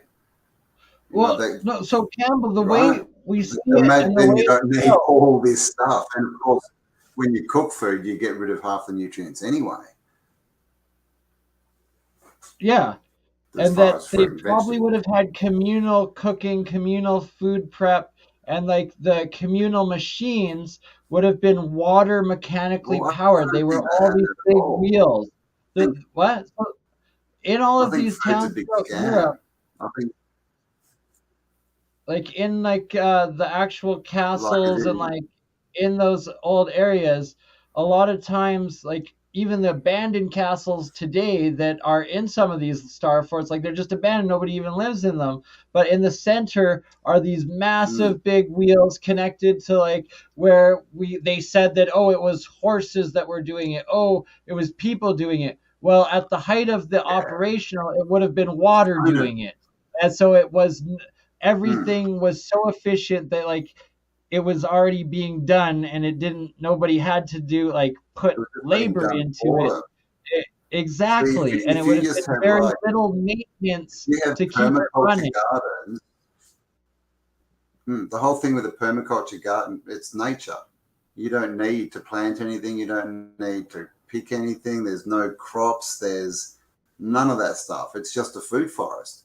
So if you had these stars and all the fractal water was running off them into these natural food forests, you would just go out there and pick food. You would not need. Thing is with like staple foods and staple crops, all these like, you know, potatoes and rice and flour and that, apart from the fact that most aren't, you know, bad for us, is that's how they control people with food, right? Like you look at the potato famine, you know, in Ireland, Exactly. and they've done it so many times with different famines. So I don't think they would have been monocropping at all, because monocropping is it's control of the food source, right? And it's also not good for us. It's not good for the land. So I just think everything was. I think they were getting most of their nutrients from water and stuff, you know. Oh, 100% it was from like the water, like the fountain of youth was your fountain of youth. So think that legendary fountain of youth, that magical water, that fountain of youth is that fountain in the center of every star fort. So if you're living in that star fort, all the water you're getting is magical charged fountain of youth, is like powerful water. So like essentially maybe 50 to 90% of the energy your cells are taking, you didn't need to digest stuff. It came from the water, as some of these like Ormus structured water stuffs are starting to prove. It's like that would be part of it. And then the terraced crop parts at the bottom or whatever is being fed off of that water is also getting that, so that your vegetables, your grains, your gardens, all of your produce is it's enough of it to be grown for the entire community that's within that structure, and it's the best possible nourishful that you're going to get out of it too. And that the way that those angles are too, that if they were terrace aqua farming some of those sides, that you'd be able to put it on so like with the equinoxes and the solstices, you could essentially know to do two crops that, like, hey, the sun's going to be on the north side for the next 3 months more powerfully, so we're going to plant that side. And then in the fall, you're going to plant the other side because it's going to be getting way more of that sun and whatnot. And that it's just, that's why they paid so much attention to this. But if you're in harmony with those natural cycles, it's going to give you exponentially more, and that there's abundance for everything. And, you know, like, utopia, natural opposite to what we've got Garden now. of Eden. Set up for people. Yeah, it was set up for people to feed everyone and give them what they needed, and now it's set up to do the opposite and make us pay for the privilege of being sick and having substandard everything. Exactly. But I mean, this is the kind of thing, you know, we can redesign like mini star forts that you could put in your back garden and have your own fractal water machine. Well, and we can make them more efficiently. And then if you put the pyramid on top of that, it increases it even more. So it's like that would explain why there were the pyramids in the even older, more ancient original mega ones, because that would have been an extra X factor amplifier for it all. Chichen Itza. Let's look at the Chichen Itza and the Mexico City pyramid complexes and layouts. As you had that, we had them lined up. I'm just going to run to the toilet quickly though. Do you want to keep talking or? Shit, no worries. I'll keep talking and also play an interlude. And trying. You intend to get some back in. Yes, sir. All right. We are in the interlude. Being autodidactics, the self-educated on what's actually out there. He's trying to rediscover, research, remember. with what's gone on in the last few years, it's like, can we really trust the information we've been given about anything? You know, if they're not going to tell us what's good for us, for our mental and physical well-being, then why would they tell us the truth about where we came from? You know, because that's the biggest thing, is people don't want to believe they've been lied to. You know, obviously no one wants to be lied to. And then the next bit after that is, they would never do that to us. You know, the government loves us, but does it really? Because we trust the science. Like literally, they put on a front for us on their Tell Live Vision, where they have their cast and they do a broadcast from Hollywood with their little holly wands. But it's just a front, right? Just like they put on the buildings, it's just a front.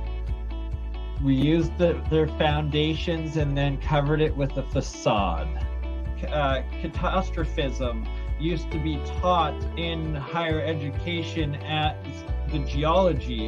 It wasn't the crustal displacement theory, it was catastrophism, and that there was many resets. So we're just starting to put the pictures back together and the maps and trying to add everything up, because so much has been deleted.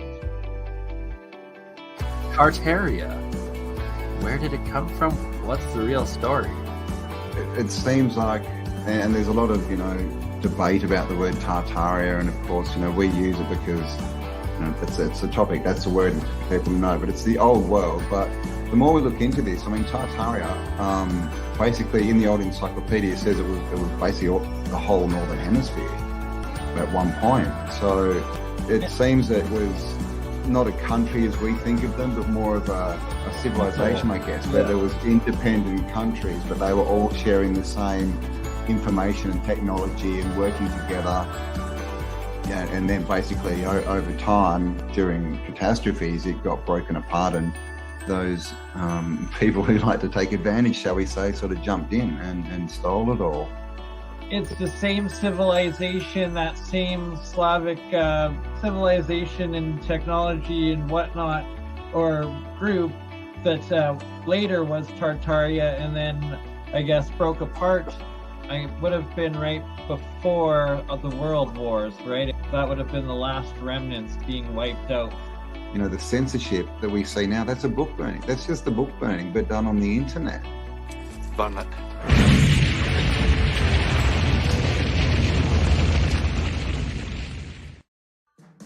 Time. You know, and the calendars and the dates, we know they're always flipping calendars around, right? You know, from Julian to Gregorian. You know, we talked about the Slavic calendar being, you know, in the year 7000. We know that Judaism is in the year 5000 somewhere. You know, all these different dates, and we're told we're in the year 2022. But are we? And what does that even mean? Right? How can we be in the year 2022 if someone else is in the year 5000 and something, and someone else is in the year 7000, right? Right, the grand cycle, and why so many ancient civilizations paid so much attention to it, and building measuring the megalithic structures that have lasted throughout all of time. That's the grand celestial calendar to this day. And it's why they're trying to have this great reset yet again right now, because everybody's waking up, so they want to try to erase it all over again. Don't ever try this at home.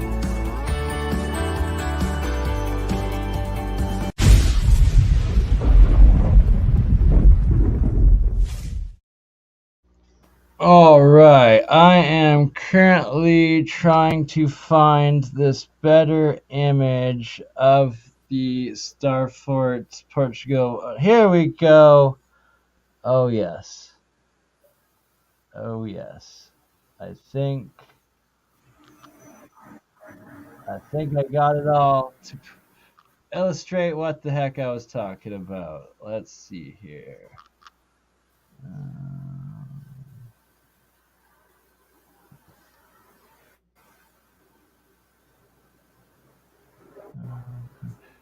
All right, I guess share this.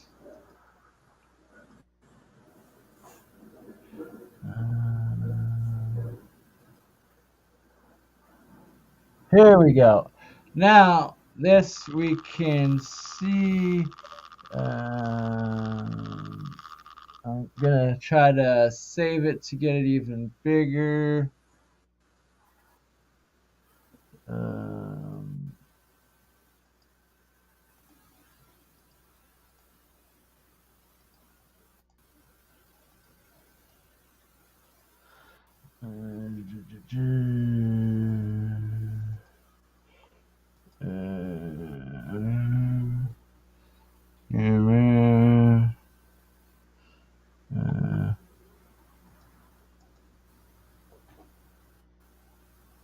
uh-huh. All right, here we go. Now, you can clearly see in the base corners of the slopes of the hill of this Starfort Citadel there, going down each one of those holes. And that is what I am basing my assumption of that terraced aquaponic rice farming style of China Asia, that would be where it is in the use and the purpose of those holes and spots in there. Campbell, you see here all of the perforated circles there at the very bottoms and the valleys of the whole sides there. Yeah, That's I what I'm mean, saying with the purpose of those. Like each one of those, like you put in your tomato plant or you put in whatever it is, sort of thing, and that that if there was water going through all of that constantly, and then also the angles of the sun, that is like the best structured and positioned growing area, land, as well as infrastructure for like watering it, harvesting, taking care of it, you could possibly dream of. And that if it was pumping water up to that very top of it, and then that's what the after the water goes through all of the other things, like pumping all of those water wheels, doing everything else, once it actually leaves over the last wall or barrier or moat within it, it then goes through your gardens and is watering your gardens and taking care of that. That is unbelievably ridiculously efficient system of like life farming technology and living that's practical and would make sense to why some of these features are designed that they are. But then also in this picture, we see that it looks like there's actually a cathedral still in the middle of it where that the fountain would be coming up, and that there's always got a dome cathedrals in on it, the yeah. middle. So it's like they'd put that cathedral on top to be able to harness that power of that water, whether it's to have the most force to be turning a really big dynamo generator that's hidden in the very basement of that cathedral that like only the master or like the initiated in have ever seen, know about, or that's powering everything, but that it's actually down there. It's spinning. They actually had like one hydroelectric generator in each like center cathedral or castle or whatever the heck that was powering all of their magic, and that's how they got away with being demigods, this or that, or that's how they were whatever it was, but that it's practical, it's possible, and it fits into why these things are designed the way they were and how they would have benefited from it and why they're all the same. And it's starting to all make sense to me. Of course, that's just a Yeah, theory yeah, and everything yeah. tested, but I think this is a very No, it practical makes sense. aspect of it. If you look into, history, we've all got these stories of these beings, coming in and bringing technology who were called gods, and they were probably the ones that brought, a lot of this tech, from the old world forward again or whatever, the pockets that were still advanced. And then we had, Cataclysm and wiped out. And then we got the false gods, right? Pretending it was all their tech and using it and saying, pretending they were gods and it was magic and all this, when it was just found technology. And that's how we ended up where we are, because people believed them. And so for that era of the king gods that supposedly went for, like, some like cultures are saying thousands of years, if not tens of thousands of years, the way these are built and designed, and like the way we see the cathedrals, places of worship now, are literally were built as workshops. From the practicality points, they were all really deep, and that if they had these water flow things going into the centers, and like my theory is true, and that they would have built originally massive hydroelectric turbine generator in the basement of that central cathedral or whatever it was, and that would have been powering the electricity within the inner areas fully enough to be an industrial scale, like the same sort of hydroelectric generators we have today,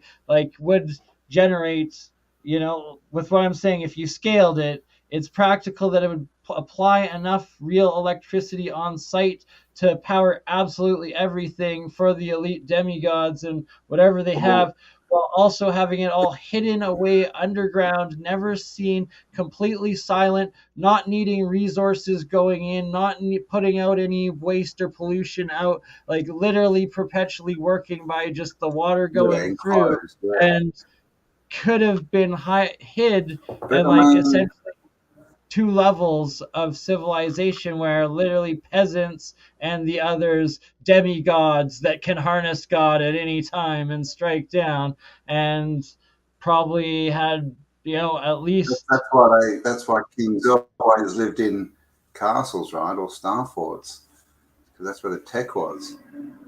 But I mean, it's so simple. I mean, when you've got a river, like all you need is a pole through your floor into the river with some paddles on it, and that spins around, and you just put a circle and cover it in magnets, make a magnetron, spin it through magnets with some copper, and you're free electricity right there.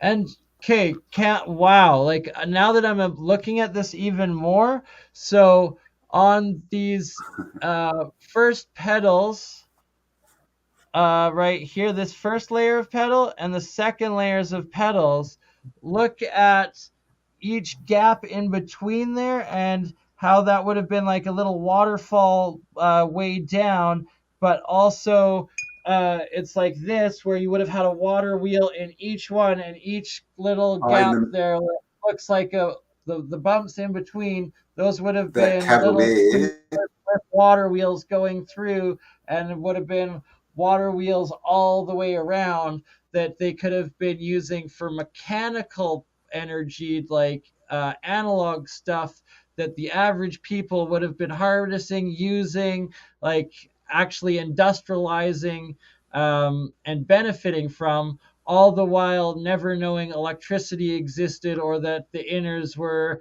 generating it, using it, and that it was anything other than magic, and that the whole purpose of the power is the power of the water wheel, not magical electricity. Like it's so they're just designed that like this way sort of thing. And then even like, so the inner part there, you would have docked your big ship in if they were, so say that like there's water docks to get up or down each of the levels of them until you went to the main connecting channel and river sort of thing, that the top dock wharf for the royals or the monarchy or whoever lived in the big areas, you would have had put your ships right here. That's your dock of it, and then you could have turned around your ship right there sort of thing, and it would have docked here, gone down into this level, where then you're able to go all the way around. And then at the very back we saw that there was like a wall down. Like, why was that wall with those turrets and all of that? Well, that would have been the channel of the water outshoot down for transportation that then goes in and connects essentially like a highway, your overpass or underpass turnoff from like your residential road into your highway road. That's what that wall thing would have been, is your connecting turnoff from the upper castle, city, or township down into the canal channels or the bigger metropolitan middle class average person's city areas. Yes. Yeah. Real power. I mean, water current, right? Current. Water currents, electricity current. It's the same thing. That current would have been powering everything. Makes electricity. Yeah, it's that current. So they've just tried to make us believe that current is just electric when it's not. Clearly, it's water. The real power is in the motion of the water. The current of the water is that real power right there. Exactly. So that's what the electricity, where it came from originally, and it probably, and who knows, we still don't really, know where all this electricity from the grid and that come from. There's, I've seen videos where people get their power meter box and they check what's coming in and what's going out, and I've seen them where there's nothing coming in to them, that they seem to be like self-running. It's very weird. But anyway, that's a whole another topic. So for the Starforts, we just don't know. They're definitely tech. So look at it this way, of like old world analog tech of textiles, like weaving woes, like the sewing machines, all of that, that if you would have been able to line those up along each of these little walls where you could put one of those water wheels in each one, sort of thing, and then right behind them or above them had your like row of like group weaving sort of thing where you have your machines constantly running. You're the person operating it isn't having to physically power it by running the wheel with their legs or the arms. It's actually the water wheel consistently weaving or running it at all times. Yeah, like the industrial scale application of giving mechanical energy and usable power of industry and force for people without having to ever convert it to electricity is just insane. And it put this era of time frame from like everybody would have had abundance. No, like all the work you would have had to do was operating a machine that was powered by the water, but not electricity. It was everything was still powered by water. Yeah, because we lose at least 30% of all electricity just through radiation. Just by transporting it, basically, we lose 30%. You got it. And it like ends up being, I think, even more than that. And like they're just insane. It is. Yeah, that's a base number, but I think it ends up being more than 50%. Exactly. So I'll talk specifics with Mike next time.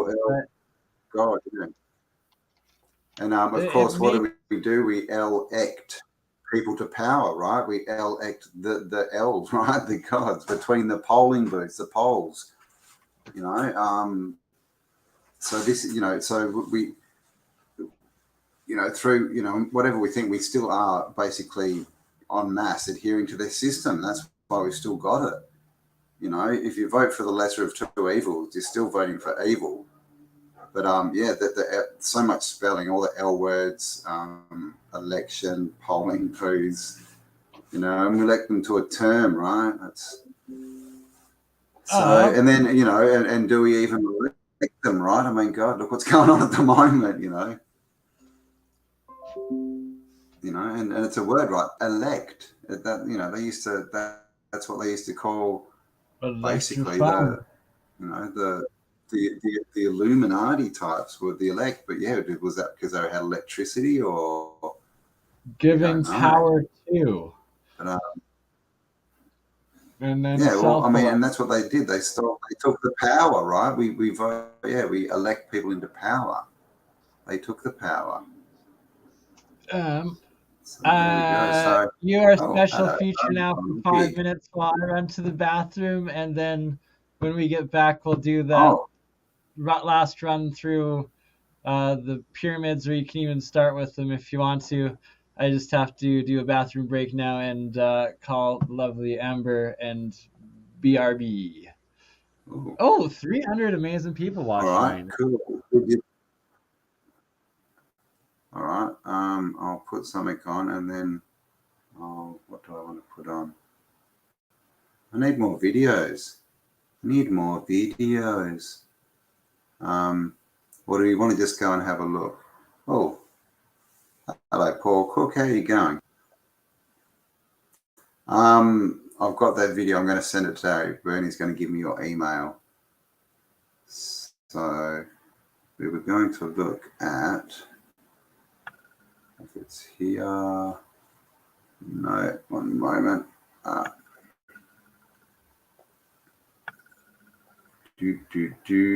Share screen.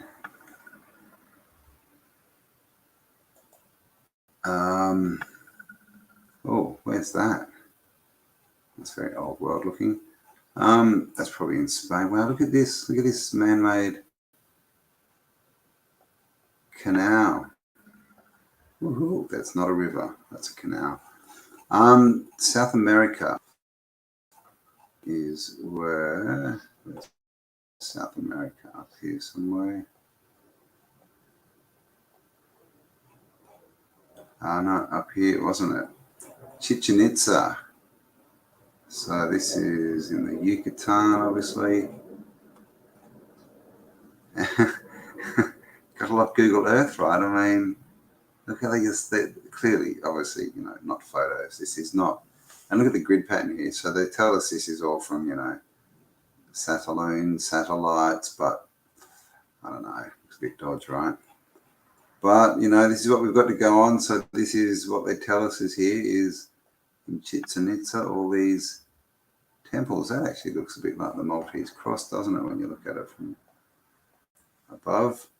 But if you look at this place, we've got, this is sort of Chichen Itza. So we have, you know, a temple here. I think they're new buildings, a few ruins here and here. Then we've got a pyramid down here, some old, you know, ruins, a few more pyramids. What's that? I have no idea what that is. But as you can see, it's in the middle of nowhere, right? But then we have all these big squares everywhere. What are these? You know, with these sort of straight square lines, they just, now these could be cut out, I don't know, but a lot of the time these are, you know, bases of old buildings where they find them like that. These, a lot of these might be, it's a bit weird, isn't it? Probably logging and stuff, but you can see there was a lot more going on around here than just this center. Out here we've got a perfectly square lake, you know, as you do. But I want to check out what this is, because I don't know what this is. The Grand Jugo de Polio something. Oh, look at this. Okay. Oh, well, it looks a bit different, gosh, when you're down here, doesn't it? So some big, I don't know, what do you reckon, Paul?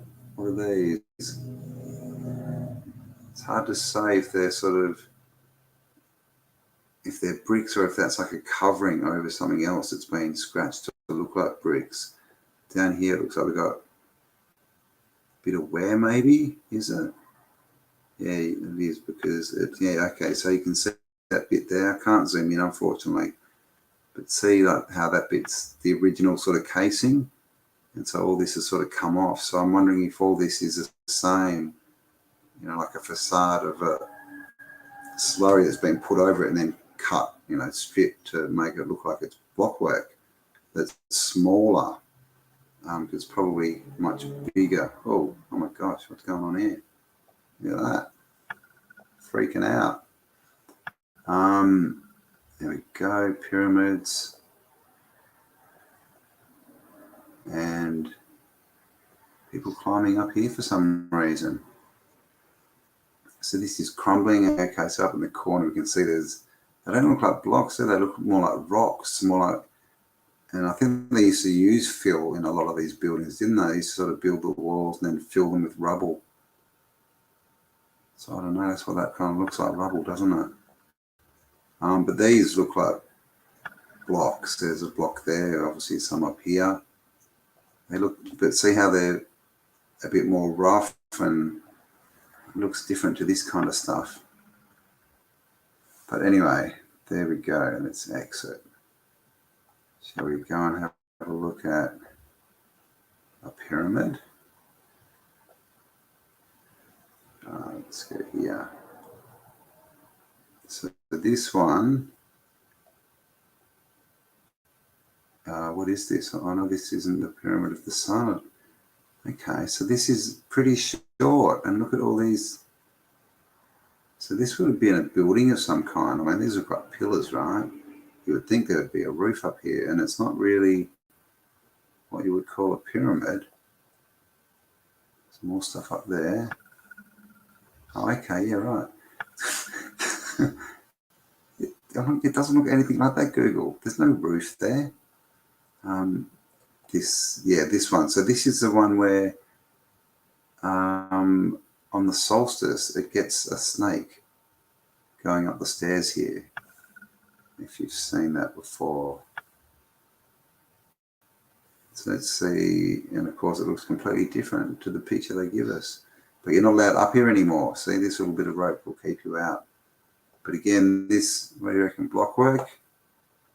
Looks like blockwork. But again, this blockwork looks kind of slightly different to this. I don't know. That actually does look like blockwork. I don't know, but are they real blocks? Are they polymers? We just don't know. So what was this place? And of course, they tell us all these places are just, you know, to worship gods and that, but is that really true? Is it really? And there is, oh, where are we? Down here.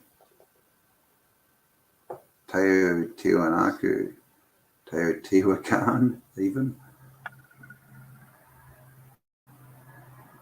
So here again, and look at this pyramid, how they just, you know, clearly not a photo, right? But look at all the infrastructure around in the ground around here. You can see big walls and things, all things out the front.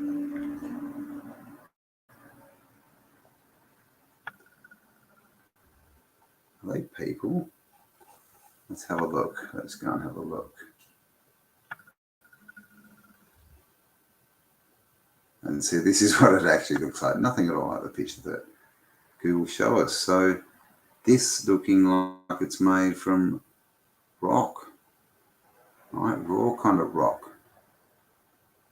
Interesting.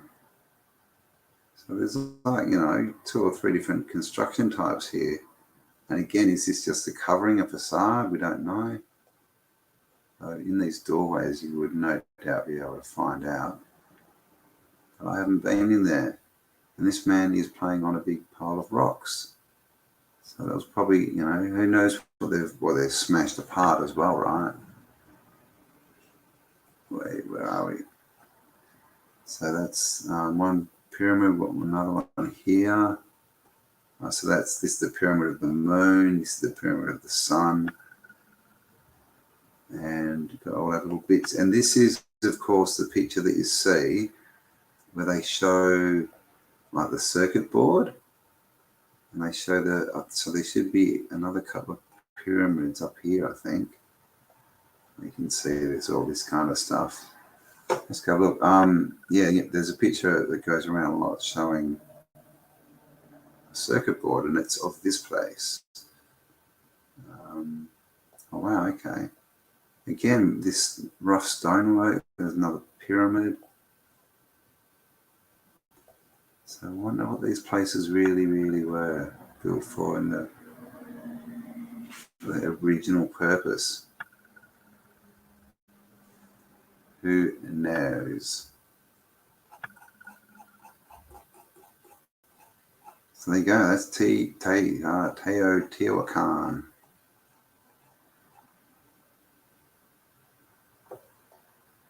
All right. So there we go. How do I stop this? All right. Bernie's still not back. I'm here all by myself. All right. Is it really a stairway to heaven, or can we just reconnect? I don't know. Stairway to Heaven, that was I'm not sure that song's what we think it's about.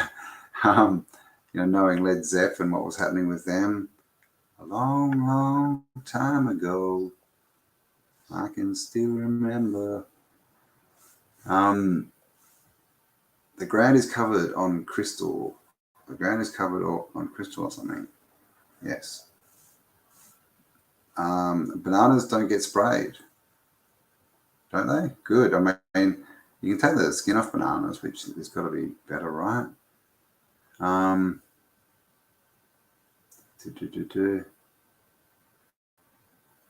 He eats bananas every day, but still can't communicate. And which way do bananas grow?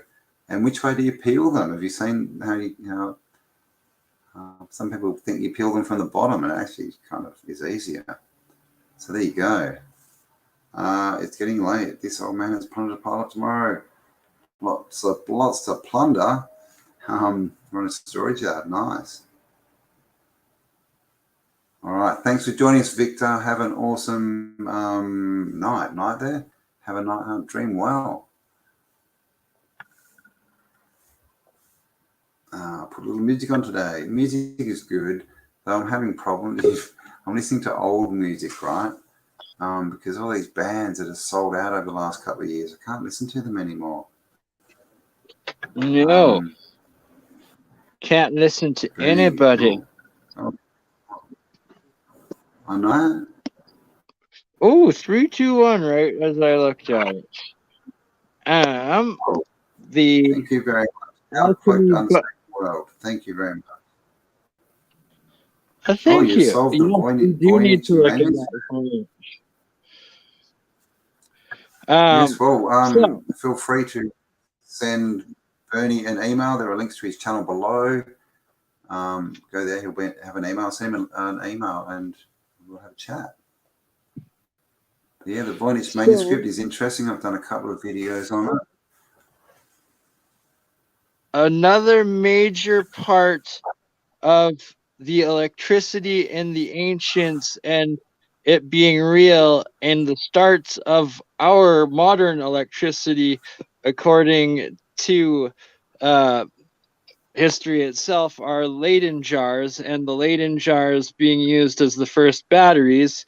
And when I was talking with Paul Cook earlier today, planning our next episode together, we're going to go over some of the late 1800s, I believe, electrical books that Paul sent me, specifically talking about how to build Leyden jars, as well as, is it the Van de Graaff, whatever the spinning thing is, but the beginnings of electricity, how to make your own batteries, and all of that, and what I suspect to be a lost, more advanced technology going back thousands of years with the Baghdad battery, alchemy, and cold DC plasma fusion within every home available to anyone.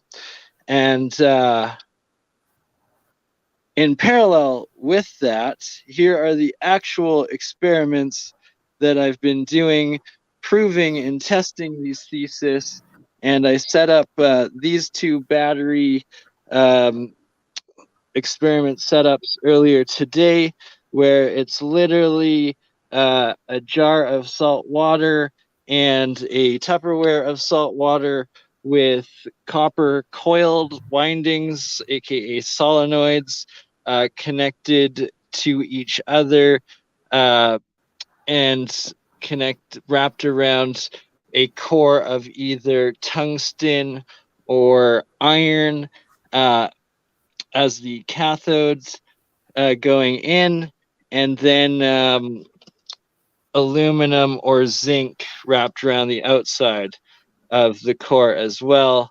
And no battery, no electricity going into this watered jar metal concoction here whatsoever. Yet you can see the cathode here side, the active core and producer in this two-jar reaction is pumping out a whole bunch of hydrogen bubbles, thus producing hydrogen fuel out of water, and nothing going in consistently for over 12 hours now. That is also known as a battery producing a constant voltage reaction through for over 12 hours. And just to confirm it, I set up another second one here with extra variables in 3 jars / jugs, but same sort of deal. And that on this one as well, the same cathodes core side started bubbling and so no magnets? No magnets at all. Just copper wired coiled up around. So this is literally made out of scrap copper wire that I've coiled around, and iron roofing nails with the aluminum wrapped around them, scrap connected together in a circuit going into salt water. Okay. So that creates, are they called capacitors, when the iron and the aluminium? Is that when you put the different? Yeah, exactly. Material, I'm like a right capacitor. Yeah. You got it. So that is, building and holding so that kind of charge. Yeah. So that's what's creating enough charge to create the bubbling effect. Exactly. The voltage, the power that's being able to be used in what I'm going to be testing through the voltmeters tomorrow. I'm going to be on with Jeremiah and probably Mike as I do the testing both of them for the voltages and actually get some real readings on it. Going to make sure I do it all properly, document it properly, and real results out of it. Well, that's the system that's kind of proof of ethereal energy, right? Like it's creating. Where's the energy coming from? Ethereal. It's close. You've got it. You've got it, and then it's ethereal or 0 point or this cold fusion or low energy nuclear reaction sort of thing, like. And that it's mostly out of the water and the metals. And so electrolysis, that's the word I was trying to think of. Yeah, it's creating active electrolysis process with no input at all. And that no input at all. That's wow. And it's sustained for over 12 hours, and right now it's very cold. It's only like 3 or 4 degrees Celsius out, so it's like almost at freezing, and it's still sustained this level of reaction in it. And is all that bubble, that white foam, is that hydrogen, is it?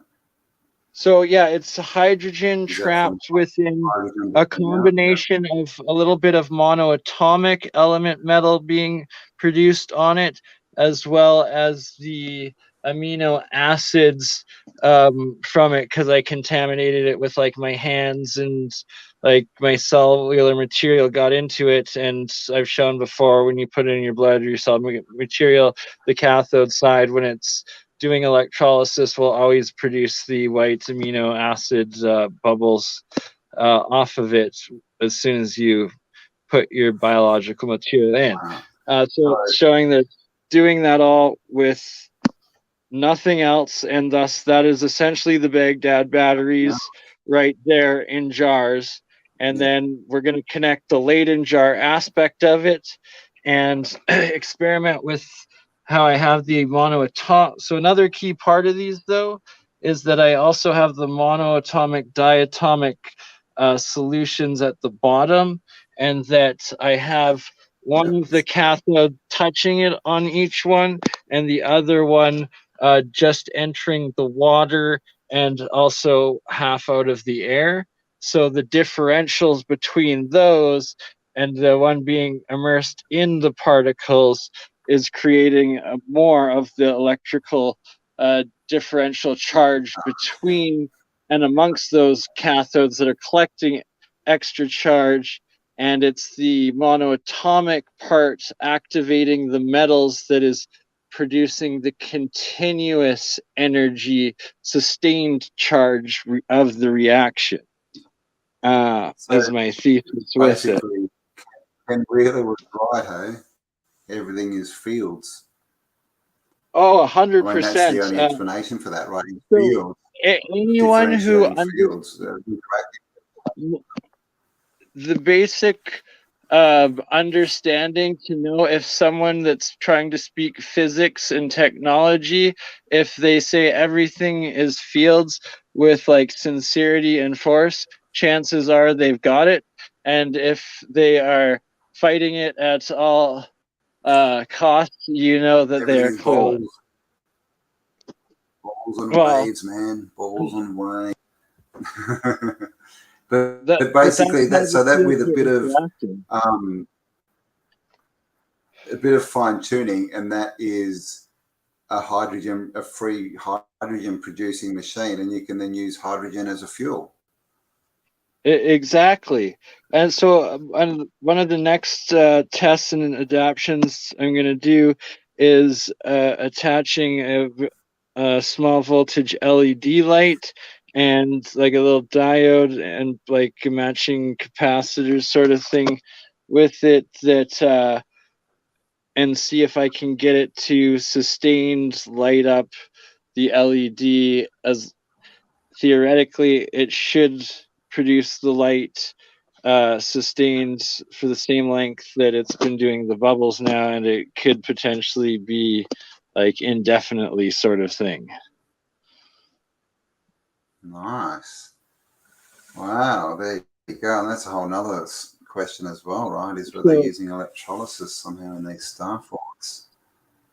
100% they were. Like this is showing like literally scrap metal and the salt waters, aka potentially Leyden jars, are these liquid metal never dying batteries that are recharged by adding water. Like it's heard about that the pillar in India that's made of iron, and it's what they say, it's 800 years old, and it's never had any rust on it. Oh yeah, like or Damascus steel and so like throughout the ancient Eastern world, some kind of nanotechnology. The superconductive metal alloys and different metamaterial states they were able to produce back then through this lost science of alchemy, which was all sorts of higher cold fusion sciences and electromagnetic engineering. Because what I have right here and what I'm demonstrating right here and the resources, materials that I'm using right here are literally, you'll see drawings in 500-year-old alchemy books with all these same materials lying around, just not added together or connected, and them saying, when the metal is live. Oh, well, when the metal is live, that means when it's connected and there's a current going through it, it's a live current. Oh, when the metal has died. oh, that means you've killed the circuit and it's now putting out sulfur. And sure enough, when you kill the active circuit, the metal starts putting out what looks like yellow sulfur reaction. And it's like Yeah. same language, same They words. just spoke a different language. Yeah, they're And just different. They spoke as if everything was alive, right, and had a life. When we look at as everything is stagnant and dead, pretty much. You know, we don't look at a jar as having a life these days, do we? Or a wire, exactly. or And a jar could have, back in the old world, a jar could have been an ever-ending light bulb, right? And all it was salt water and a couple of metals and solenoids together. And what do they find, archaeologists? They find metal wires, gold, silver, copper in these solenoid forms in all sizes, wound in intricate ways around it, and they find the Baghdad batteries, which are exactly this like multiple of them in every household in these ancient cities. So it's like every house had these batteries making power for something within their homes, laid in jars. Well, what if they weren't a new invention back then? What if they were the standard and it was just a switch off where literally you just needed to scoop up some ocean water and connect a couple of nails or spikes or copper pipes and wire, and you've got a never-ending battery. yeah, exactly right. It's not hard, but they want us to think it's hard. That's the only thing. You know, it's like Paul Cook was saying. He's got a book from around 1900, and it shows, you know, how to make Van de Graaff generators and stuff, and it's made for like 12-year-olds. Yeah, that's what we're going to be going through with the next episode with them. Yeah. So there you go. All right, we've been going 2.5 hours. How are you going there, Bern? What is it, 1 a.m. for you? Is that right? Yeah, exactly. 1:05 a.m. Okay, so I guess I should head my butt back in, and we'll do our Brucey bonus and wrap her up. I'll give a little quick shot to some of the future designs that I'm going to be incorporating. So these coils, potentially, and what I suspect in the Keshi Foundation that I learned how to make them projects, is that when you wire them in between all of this and like properly, it then exponentially increases the capacitance and voltage and energy going into it and amplifies it exponentially. Another crucial part of this is that my goal is to design within 3 to 6 months and make down, switching over from a jar size into a pill bottle size, the same core of like the nail, the wires, and whatnot, and then put them in series of 24. And if each one's putting out a 0.5 volt, you put it in a series of 24, it'll be a 12-volt, never-ending battery about this size or half that size, with the water metals made like that. Like, very practical, very possible, and your only byproduct from it is hydrogen that you can then also use and fuel, yeah. So it's very, very practical. And if you understand what you're doing, and like I've had the help of and guidance of others with ideas, that when you bring it all together, things might be able to advance quite quickly in a very short time frame. So you could literally make one of those up, make a rack for it, turn it into a battery basically, and just put it in an off-grid house or a van, and you don't need your solar panels or anything connected to it. It just gives you off a constant 12 volts. And then you funnel off the hydrogen, and that, you know, cooking off that, or cars, or whatever you want. Or even potentially the way it would be is that when you hook it up to the solar panel, then it's going to increase the voltage and then naturally increase the rate of hydrogen production in the electrolysis, where this, it's pretty slow. When you have the solar going in, it's actually going to be constantly bubbling like crazy off of it, like I have when I have them plugged in. And then so it's like when you're running and having it plugged into the solar, it could literally be a way to enough power the hydrogen going into the engine, and then when you switch it off, it turns into and remains a 12-volt battery. Like it absolutely makes much more sense.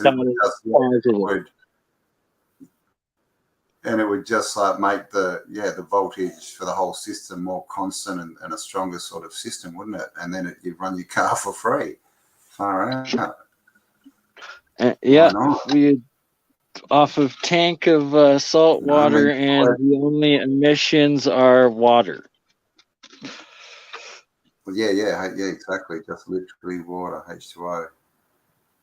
So another way is that so the zinc is I'll be putting the zinc essentially like in between like one side and another, but like in the pill cases, and then on the other side would be like this setup, and doing those and then making them in series is how you amplify and tweak and get the extra reactions of it.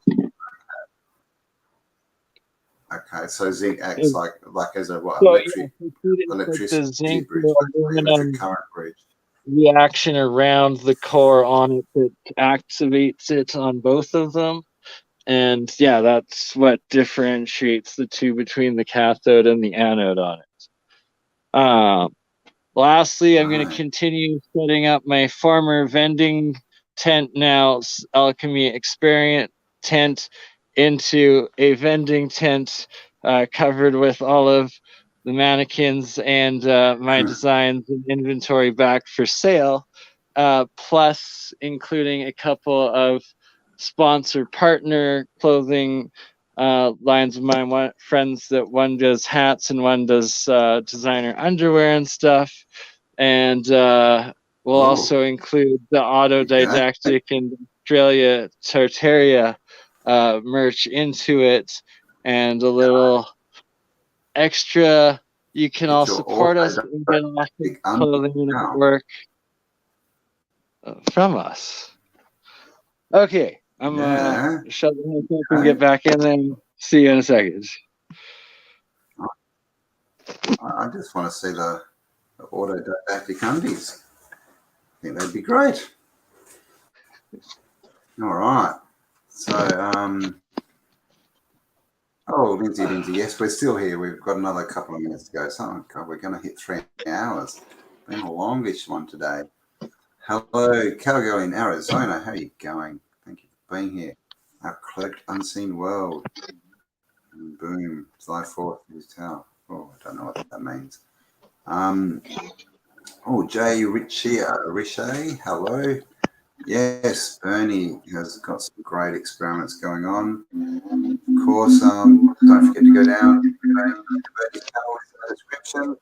Come check out his work. He's got lots of cool stuff there, free energy stuff. I need to get Mike back on, have another chat.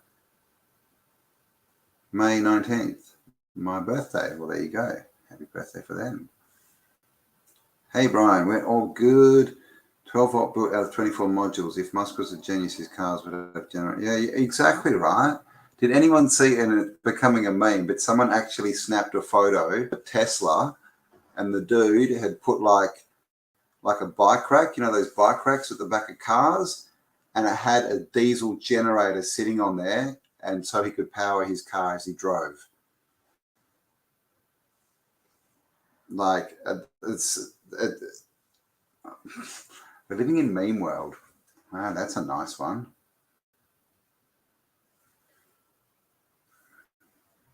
So this one right here, this specific design and coil, I made over 6 years ago, And I had come up with like this idea of wrapping all on my own, and now working with Bob Grenier this year and doing the series of what I call the Year of the Coil. And Bob has on his own research shown that it's this triple coil winding that is So, what the Russians discovered, the Soviets discovered and classified, creates this triple plasma energy field, and that he's been working with a couple of other like backyard scientists through the UK, Canada, and the US that me and Jeremiah have now connected with and connected with Mike.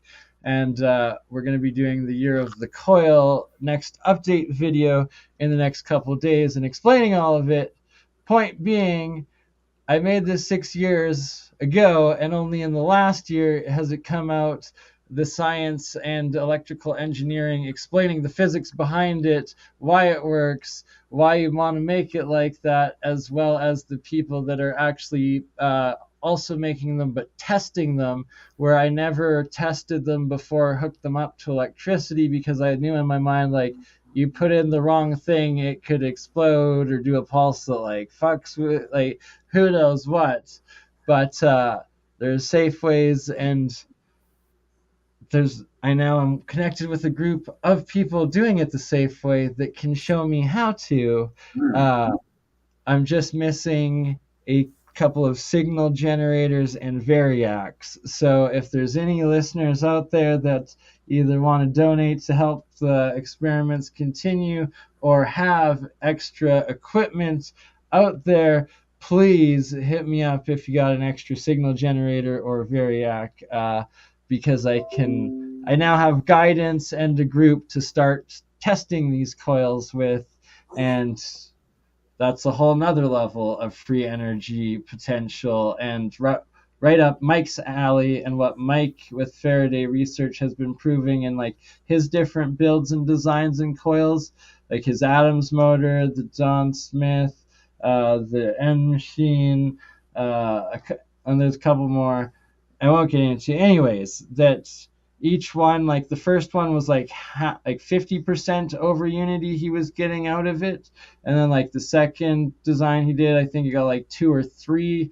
times, like, so 200 or 300% over unity. And then like his Adams one, the first time he fired it up, I think it was like 600 or 800 times, and now he's like kept building and tweaking it, and I forget where it was at last time, but I think it was at least 1,000% over, and all of that.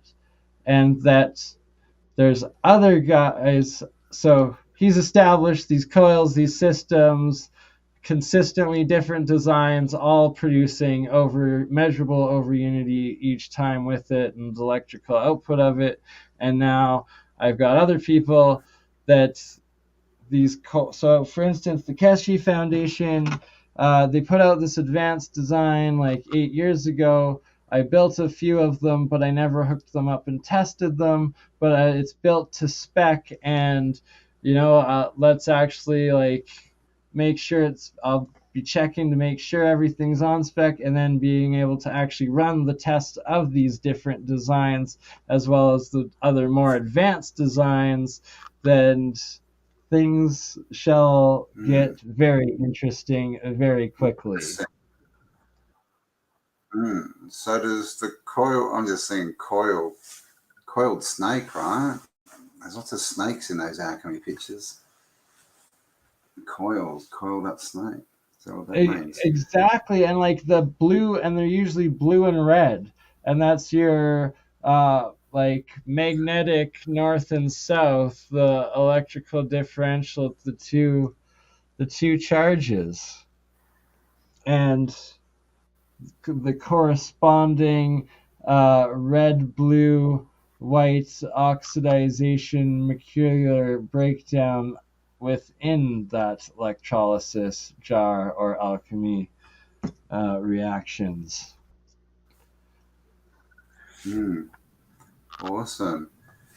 All right, and yeah, we need to get Mike back on, do some more free energy stuff, get people building these things. This is what we need to do, like get everyone out there doing their own experiments and, testing, and because it's free energy, right? I mean, who wants to pay petrol prices and connect it up to the grid these days? That's so not 2019, right? Right, and every 5 volts, every 10 volts that you can be producing yourself and no longer having to buy the batteries or recharge the batteries, using it off of the grid. So you're taking it off of the strain of the overstrained, inefficient system. You're also saving that little bit of electrical cost that adds up over time. And it's green technology, and most likely you've used recycled scraps out of it, so it's like it may seem really small. I'm just thinking, it adds up quick. It'd be good to work out something that we could use, like that you could convert a car battery into, because no doubt, because it's already a solid cell, right? If you took you wouldn't probably, you could take it out, chuck a few different bits in there, and you actually get it as something that works, right? Exactly. There's so many things that can be worked on out there. There's so much, and if we're working on it, it's not going to take long. It's like you said, Mike's gone from 50% to 1,000% in a year or something, just on doing different designs. Exactly, so literally, yeah, it goes pretty quick. And that each design, each build that you did was a completely different setup and style of energy efficiency and harnessing and using. And that it's like he learned each one, building each one, and like perfecting each one, understanding it. And now his next step is combining a new idea that incorporates the best of all of those into a new mega XXX factor of, you got 1,000 times efficiency times 1,000 times efficiency 10 times 10,000 times efficiency, plus it's powered by a never-ending water battery. Yeah. Good time. Yeah, right. There we go, right. Exactly. Yeah. Free energy for your house forever. Why not? All right. Cool. All righty. Well, I don't know about you, but I'm ready for a bit of a lie down. Absolutely. Amber is waiting. So it is 1:20. Oh, before we go, I've got a Brucey bonus. I've got a very quick Brucey bonus in regards to the water mill in the center of potentially something like this. What I was talking about earlier, so potentially that, and then sorry, Steph, can I get the phone? So I'm going to show a picture from my friend Stavrula, a lovely Greek sister of mine. She just got back from her family's place in Greece, and there's an abandoned castle that, how far is it from your place, Stav? It's in the most southern part of Greece. So okay. So this one on the peninsula, after Sparta, Areopolis, at very south. So this is in the center, and those are the big stone wheels that crush the grapes or the olives, or makes the flour to make olive oil. So.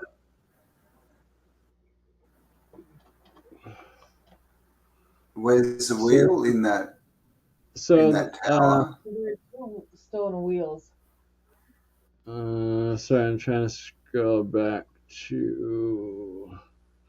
So that's the outside. So this is in the inside inner. Well, that was the oil factory, but it's because it's been abandoned for so long. So there's an oil factory within this castle settlement area. So this would have. And so this is the industrial part of it in the center area. Being smashed up a little bit. But yeah, and that they said the memories of donkeys. It was set up for donkeys to pull it when it was working last, but that it's this very easily could have been adapted when the water was flowing through them to have a big wooden water wheel built right next to it on the channel that's flowing, and would have literally been powering things like this that they could have had everywhere, and like it powers the industry. It would have powered the sewing machines, the lathes, the processing, like yeah. It's like that temple that Praveen Mohan's been showing. yeah. Where he's Like showing all they're the pillars set up actually as turn, industrial they're all spinning. workshops, most Yeah. likely. So you can imagine all you'd need is one big power, one big wheel with a lot of torque, and you hook it up to all those pillars and it runs, and you got like, because that's how they, if you walk into like a clothing factory in Asia, that's what you see, right? It's got one motor and all these belts across the roof, and they're all running these separate machines. Exact same deal. Right. So, and so the old brick building factories along these canals that we see everywhere in the old world cities, especially when you see them, like drawings of them or depictions of them, like accurately a few hundred years ago, they had these big wooden water wheels attached to every single one of them. Like, you can't. There was a time where you couldn't find a picture of them without one of those water wheels on it, and it's like, well, that's just the remnants of it, and they mass applied that across the spectrum where it was simply mass industrialized on such an ecologically efficient, like it blows the mind that we have it all wrong today. It does. Exactly. Completely wrong. But that's all right, because we're changing it. We are in the shift. We're creating the new paradigm, the new world. So this is what this is all about, right? Getting people to change the way they see things and think, and not take things, not believe everything they're told. Star forts aren't for war. Oh, and we both disappeared. So there you go. Where am I? There I am. There. Hello. There. Hello. Thank you for joining us, everyone. 260 of you still watching. I'll be back at some point. I've got Paul from Black Sheep Researcher. Is that his channel? No, what's his channel now? What the Flock? What the Flock TV. Oh my goodness. When do you have Paul? And can I come on for the last part? I miss Paul so much. I was thinking about it the last, just earlier today. I was like, man, I haven't done a stream with Paul and Campbell for a year now. And when we first started streaming and I did all the multi streams, it's like there was 6 in a row where Paul came on with us for a solid hour or two in a row. Mr. What the Flock. That's coming up Friday. Perth time, it's going to be 8 p.m. So what's that? That's 11, 13, 8. Let's say 6 p.m. the night before. Who knows? Maybe I'll let you on if you're nice. Who knows? You never know. You're like maybe we can schedule Cook at the same time too, and we'll have 2 Pauls. Oh, Paul, and 2 Pauls. Well, we'll see. Paul Cook's on. Maybe hey, ta-da. Thanks for joining us, Paul. So we'll also be back with Paul Cook at some point and all these other people. So Bernie's going to organise that. And Kelly's on an island somewhere at the moment doing a seminar with Archaics, with Jason Brashears. Nice. That's better. So there may or may not be a Tartaria Australia this week. Everything's very, very busy, but we'll see. Hopefully we'll get something done. But if not, there'll be lots to talk about next week. And if we're not back this week, we'll be back Tuesday. Same Autodidactic time, same Alchemist channel. Make sure you share this. Give us a like. Subscribe if you haven't already. Make sure you go down and give Bernie's channel a like and a subscribe and all that stuff. And we will catch you all on the next upload. Please subscribe. Please subscribe to my channels. Yes.